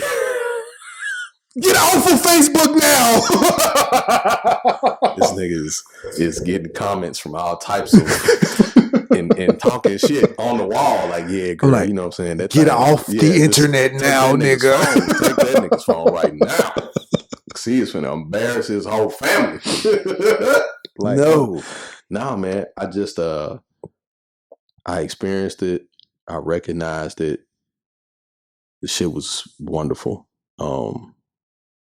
But it reminded me of how I'm not necessarily the king I should be in order to. It shows you that too. Receive those queenly qualities and characteristics. When you see the qualities and you're faced with it, if you are able to be in the relationship with that, it immediately makes you want to do something. Makes you want to do it, man. It makes you want to step your ass. That's the thing that I really understood about relationships, where they say, like women all the time be like, you should want to change this, that, and other. Yeah, we should. We should. If you are the right one for me. If you're the right one for me, you ain't got to say shit. I'm going to do it by myself. By myself, man. Because even if she around and you look at her a certain kind of way, you gonna start getting up and doing shit. You don't want to sit around. You don't want to sit around not doing nothing around her. You gonna like, oh, okay, she ain't gotta say shit. My nigga. You just gonna get up and like, oh, you know what?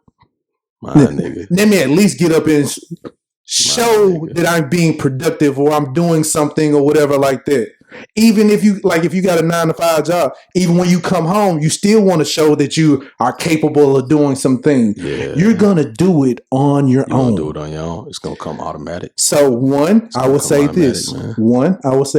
Ladies, if you find yourself nagging more than you should, that's not the relationship for you. And you should both quit wasting each other's time.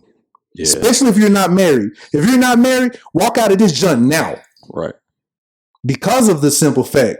Yeah. You are wasting energy doing some shit that your mind subconsciously is telling you is not right for you. That's the reason why you angry all the time. That's the reason why you fussing all the time. Yeah. Same for guys. You fussing about some shit your mind subconsciously is telling you, hey, my nigga, why you still fucking with this bitch? And you also have to take the time to be introspective and focus on those things, because those things start to be exposed, and you start to see like, oh, this is why I've been attracting this kind of energy, because let me correct this. This is something about yourself. Something about me, because energies connect with other energies. You know what I'm saying? Yes. And so, you're attracting fuckboys is probably because you've got the type of energy to attract fuckboys, and vice versa. Or better yet, you mess with fuckboys because in actuality, you don't have to do shit else to, how should I say, to step yourself up. Step yourself up. And so you can stay as is. Don't have to change anything. Nothing from this guy or girl that you're interacting is I ain't gonna say benefiting you, but making you a better person. Yeah. they're not making you better. You're just still the same. Yeah. If the person that you're with is not making you better, making you grow, making you just on your own, just being with that person, if they're not doing that, if they're not helping you, because everything is like, I ain't gonna say it's like a business, but it's kind of like a business. Yeah. You're coming together and merging to become a better business. Yeah. Absolutely. So I totally agree with that. You a better person, she a better person. Y'all come together and join forces to become the Justice League. Damn, that's some superhero relationship shit right there. That's what I'm saying. Damn. Because, like, okay, like people always say, relationship goes with Barack Obama, Michelle Obama. Dude, that's the perfect example. She is cold-blooded with it, and they make each other better. And you can look at it. Yeah. You can look at them how they look at each other and tell they really fuck with each other. They do. They fuck with each other a long way. For real. Yeah, for sure. So it's just that, like, he still, when he look at her, like, man, my gal bad. Yeah, sure. He still look at her like she a bad bitch. Yeah. Like, ain't nobody fucking with her. Yeah. And she look at him the same way. Mm-hmm. So no, she look at him like, oh, that's the king right there. But you got some people who are in a relationship right now, like, man, I can't stand this ugly ass nigga. Oh man, this terrible. Bitch getting on my nerve every day. When you getting out of work, man, I gotta go home to this bitch. And if those words are coming out of your mouth when you getting out of work, my nigga, call her and just say, you know what, baby, I ain't coming home no more. Or you know what? Hey, let me go on and get my stuff and roll about because I'm not your king. I have friends and I just tell them sometimes they don't even call me for advice no more because I was like, man, my nigga or female, you enjoy wasting your time. You know what? And that's all I say. I'm like, man, don't even call me. You enjoy wasting your time. And because of that, people talk about time being wasted. It is really you determine your own time, what you do with your time. You determine that. Yes. Like you determine it. So most of the time if we bitter, it's because we never did break it off to begin with. Yeah. So you mad at yourself. And one thing I will say, stop ghosting. Just tell a person you don't want to mess with them no more. Oh, my nigga. Just tell them you want to, just tell them your energies don't match. Don't be ashamed to say that just because you're enjoying the good time you're having, the dinners, the feel goods, the so forth. They're not going to admit that because they want to continue to get the free dinners, sir. Yeah, the free dinners and the unmistakably the astounding dick that may come along.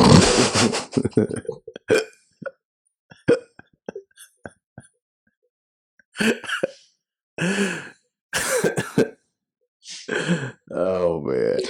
On that note, on that note, oh man, I didn't get no sleep last night. This is why I'm talking like this. Hey, so you threw that up. I do have a question. I might end that jump with this. Yeah, because we get this. Yeah. Okay. That was a hell of a pause. I know this shit's finna be heavy. You gave this about the giving the astounding dick. Yeah. How do you know she may feel that you are giving astounding dick? Man, listen. You come out that jump walking like you big Dick Johnson. She was like, girl, this nigga. No. There's a way. See, because you think you laying down astounding pipe, and she like, oh my god. No. So you got to be a real nigga. You got to be a real nigga to know if you laid it down. Now you can't be a sucker because see suckers be in it for themselves. This is true. Real niggas is be about pleasing that woman. This is true. You understand? It ain't about them. It's about pleasing that woman. So they ain't worried about getting. You gonna get yours. But if you a real nigga, I don't get. And people that offended by the word nigga, we interchange that word brother. So, I don't like brother. Okay, I mean, hey, you're the gangster. I'm the gentleman, man. I don't like brother. I say king, nigga, or something. I say king. What's up, man? A real king. A real king. Ladies, listen to me very close. Put your ears close to your headphones or your speakers or whatever. I'm explaining to you. A real king wants to satisfy his queen. He wants to satisfy that woman. That's the highest level of appreciation in every way, right? But especially if we're talking about sexually. He wants to satisfy that woman first and foremost. It ain't just about him getting his and laying down and going to sleep, go get me a sandwich or whatever. I'm going to leave and bounce and go somewhere. No, he wants to please that woman, right? And you can tell there's a difference because her body reacts differently. She moves differently. She shakes differently. You know what I'm saying? Her vagina feels different. You know what I'm saying? It lubricates a lot different even when you just show up. Like you ain't even got to touch them. That thing just gives you a hug as soon as you. Gives you a hug. It gives Where you been, my nigga? Where you been? Where your ass been? I've been waiting on your ass all day. I'm like, damn, was that pussy talking shit? Did she just hug me? Did she just hug me? There's a response. There's a response, man. I mean, and it just feels different. It just feels, and then while you in it, you don't give a fuck about what's going on in this world, man. It ain't just fucking. It ain't just screwing. It ain't just fucking. You going to? You remember that scene in Jason's Lyric when they were when Jason and Lyric? Man, I ain't having sex in the grass. No. Just no. Stay with me. When all the flowers start blooming. No real shit, dog. Like that's what it is. That's a connection on the higher level, man. Real talk, dog. The flowers are blooming, dude. Now, this is the same nigga who make fun of me because I heard Kenny G saxophone playing in my head. No. But this nigga talking about flowers are blooming. No, I'm not making fun of you. The sun rays shined on my ass. That's just me bullshit. That was me bullshit. But no, for real. Like, and that's why niggas be going crazy and shit afterwards. Yeah. Like, yes, because they're like, no, I need that again. Like that's my feeling. That's why niggas be showing up and shit like at your job and pulling up to the house. Who in there? I see his car. The same way for women. That's why they be driving by your house and shit at night. And they think you don't know it's them, but you know the car. I know them tags. So you was sitting out somebody's house that day? No, not me. Never that homeboy. I got self-control. That's where I meditate. I got self-control. Man. No, sir, I'm not doing that. You know what? Hold up. Now, before you say another word, let me clarify. Playboy, I do not stalk. I don't care how good it is. Ain't nobody no, we not stalking over here, Doc. Not at all. We ain't doing that. I don't stalk. My thing is, if I'm pulling up at your house and I need some friends, I'm kicking in the door. This is old me. Okay, yeah. Old me used to that. When I was like, we give this title and say gangster and a gentleman. Real talk. When I was back in the day, gangster shit was going on. Yeah. So of course, because you're younger, so you ain't got that. You ain't got that angel on your shoulder telling you, I don't. It was all devil. Yeah, it was. Yeah, it was a blue devil. This man said blue devil. Did you graduate from Duke University, sir? But yeah, niggas, it's like she answering her phone. I know it's a nigga over there. Boom, kicking in the door, waving the fofo, tell this nigga to get out. What the fuck is going on up in here? That's why I've always related to Biggie with that. Kick in the door, wave in the 4-4. So tell him Big Papa don't hurt me no more. I'm gonna say this. Fellas, don't kick no doors in. No, it's not worth it. It is not. Whatever belong. Let me tell you something. I'm gonna say this. I'm finna spit some real game. It don't matter. It don't even matter. It don't even matter. He may be over there. Okay, cool. But you still coming back to me when it's all over with. So that moment you got with a homeboy is fleeting because he can't touch you the way I do. This is true. He don't understand you the way I do. He don't know how to touch. He don't feel you the way I do. But at the same time, the reason why I would say listen to the advice that we're giving right now is a simple fact of while you sitting there wilding out, shooting off, whatever with her clowning, the moment that you leave or the moment that you go to jail, some nigga is dicking her down. Yeah. And she's taking your collect calls with the dick breath. So you might as well not waste your time. if she's shooting off, if you know she doing what she doing, and you see that, like I said before, I didn't have nobody to tell me, "Hey, my nigga, don't go over there and kick in the door," whatever. I didn't know how to displace my emotions. Yeah. So my emotions running all over the place. Yeah. My masculine energy, man, go over there and kick in that door, man. Well, see, it's not only just it's not only just that. That's boy energy. Yeah. That's wanting to have control over something you don't have control over. But now that you understand the situation, if she's doing that, you be like, you know what? Hey, man, go ahead and have fun. I'm going to holler at you later. Take care. Yeah. And he be like, oh, this nigga ain't playing. And so she gonna either have to kick the door in and kick the door in. Exactly. You know what I'm saying? That whole have fun, have some fun, shawty. Take care. Yeah. That's kicking in the door. She gonna be like, fuck. It's on her mind. I ain't calling no more. Mm-hmm. Actually, your number is deleted and you can be like, hey, what you doing? I'm be like, who is this? Yeah. Oh, it's like that? Yeah. Yeah, it's been like that. Yeah, it's been like that. It's been like that since I said take care. Damn, my nigga.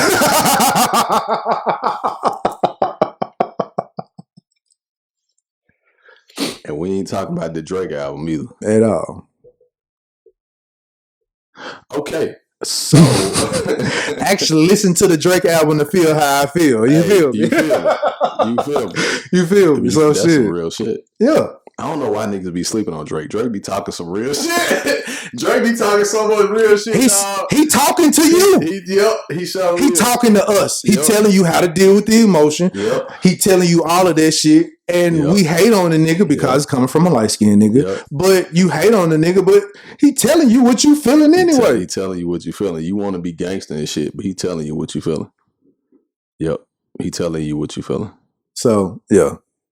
Niggas John me be like, man, you be in your feelings. I'm like, okay, all right, I might be in my feelings, but at the same time, one, being in your feelings get you more bitches. Well, you know, I'm sorry. Dude. Excuse me. Damn, iceberg slam ass nigga. Disregard the bitches comment. I'm about to say, man, what the fuck? Being in touch with your emotions get you more ladies, get you more, but you ain't even, more queens. We're not even doing that for that purpose. We're doing it because it's necessary. It is necessary because I put like this: you can't find your queen unless you are in touch with yourself. You got to, man. If you know what you like, if you know what you don't like, stuff like that. You know how to be upfront. Like, no, I don't like that, baby. Yeah, you can show her how much of a man you are by standing 10 toes down, like with your convictions. No, I don't like that, baby. A real man does not have a problem with sharing his feelings, no matter how he thinks he'll be viewed.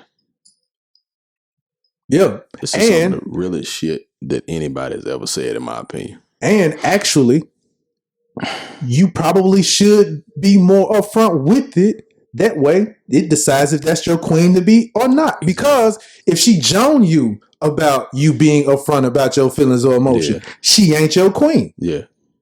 If you be upfront and you tell her about some things and she flip it back and throw it back in your face later, she ain't your queen. Exactly. Yeah. Same thing for a nigga. If you are emotional and you tell him about things that's going on with you and he throw it up in your face later, that ain't the nigga for you. Yeah, because that's some weak dude shit. You can't trust that person with your personal emotions. Nah, you might told his partners about this shit. Yeah, that's some baby boy shit. So that's some immature motherfucker shit.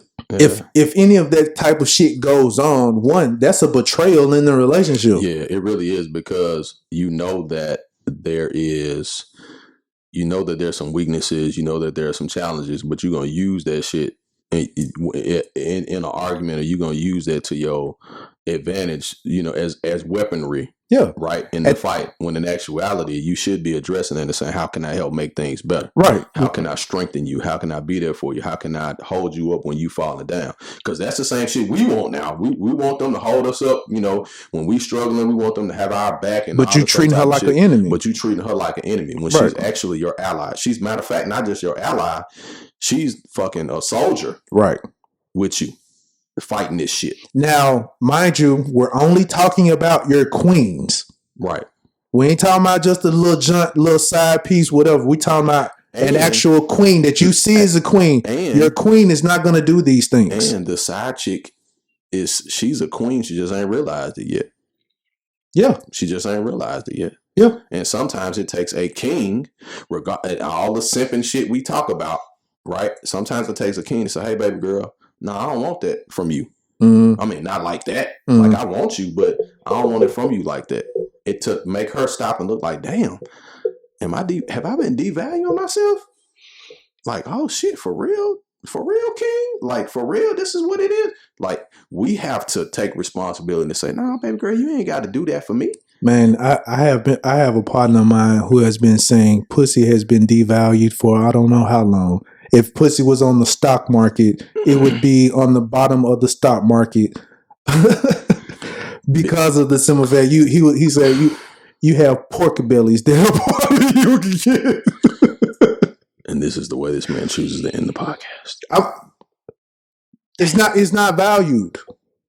No, it's valued, but it's the totality of the individual that is valued more, that makes it's being used as a transaction now. Yeah, and it's transactional, and it shouldn't be because bodies are objects, but they're not. They're not just tangible, a lifeless object. A body is not a TV. It's not it's not a Bluetooth headset. It's not.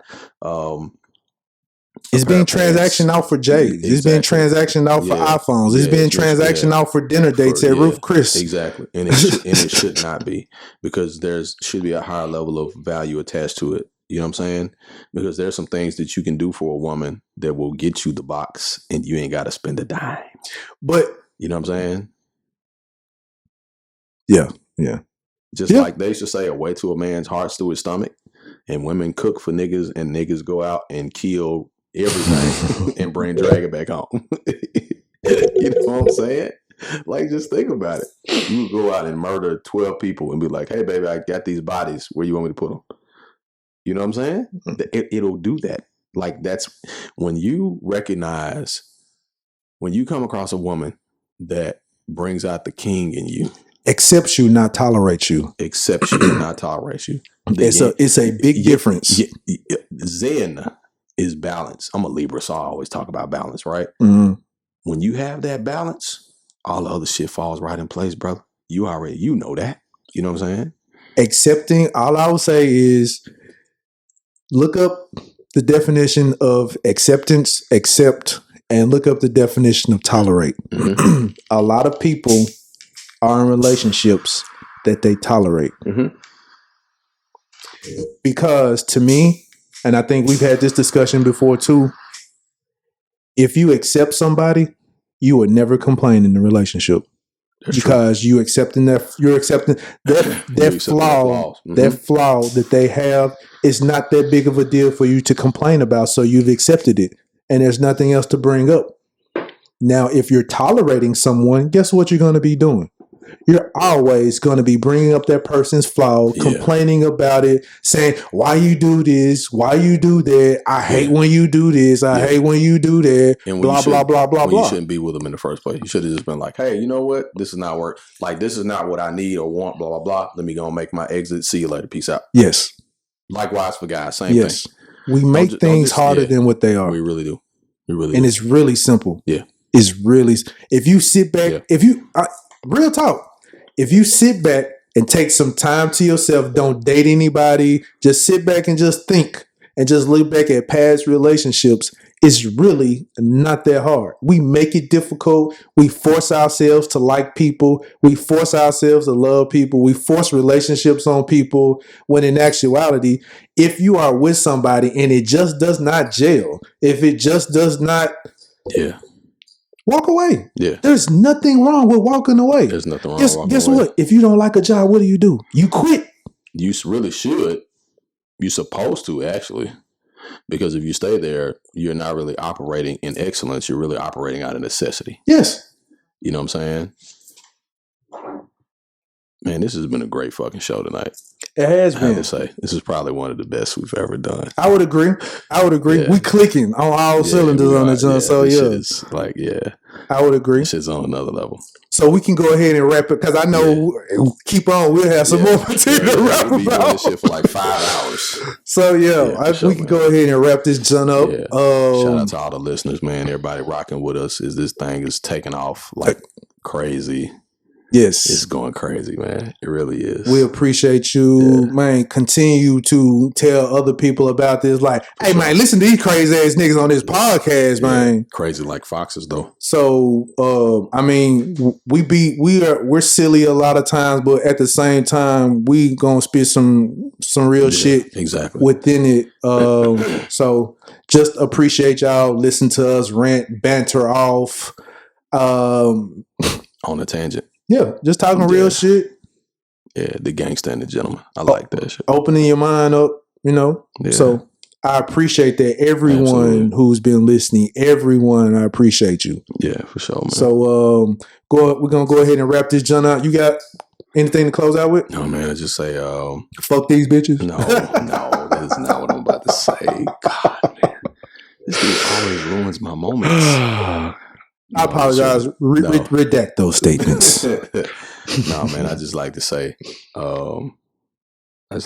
man, I just appreciate the opportunity to be able to just speak. Shout out to JWILLDOES for always putting together immaculate material and coming up with the concept and the ideas for us being able to produce content. I think, especially at times like this, being content producers, creators, like we're popping like at all cylinders, man. And I just want to appreciate my brother for just creating this, this lane to be able to do this. And if there are any other content creators, absolutely, man. Fuck with us. Yeah, for real. Like this is the right time to do it. Yeah. There are things in the works that we are wanting to do. So this is DM us, whatever. We finna get some things popping. Yeah. So if you want to get on the podcast, if you want to just Zoom, if you whatever, we thinking of some things where this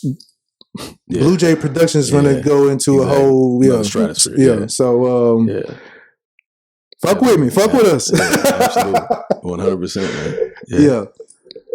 Well, go ahead. Continue. Man. Just man, shout out to everybody that shows love on social media, Facebook, Instagram, picking up a little bit on Twitter soon. So just shout out to everybody that's, even all the people that are listening, that are even not subscribing, but folks that are listening, that are ghost listening even, you know what I'm saying? Shout out to y'all too, man. It's whatever, you know what I'm saying? Shout out to the loyal listeners, of course. Shout out to people who engage on social media. That's been key for us. And all the guests, anybody that's been a guest on the show, we appreciate that. Appreciate that 100%. Y'all could have been doing something else, but y'all decided to rock with us. So just want to say much love to y'all, man, and keep doing your thing, because we're going to keep doing ours, baby. Bet. And on that note, I am your host, Jason J. Will Does It, and I got this nigga here, my guy. That man said it like I just walked in. This nigga. I got my guy, Ivan the Great. That's me. The Grizzly, the Great. ITG. And we gonna get up out this joint, and we out. We holla. Holla.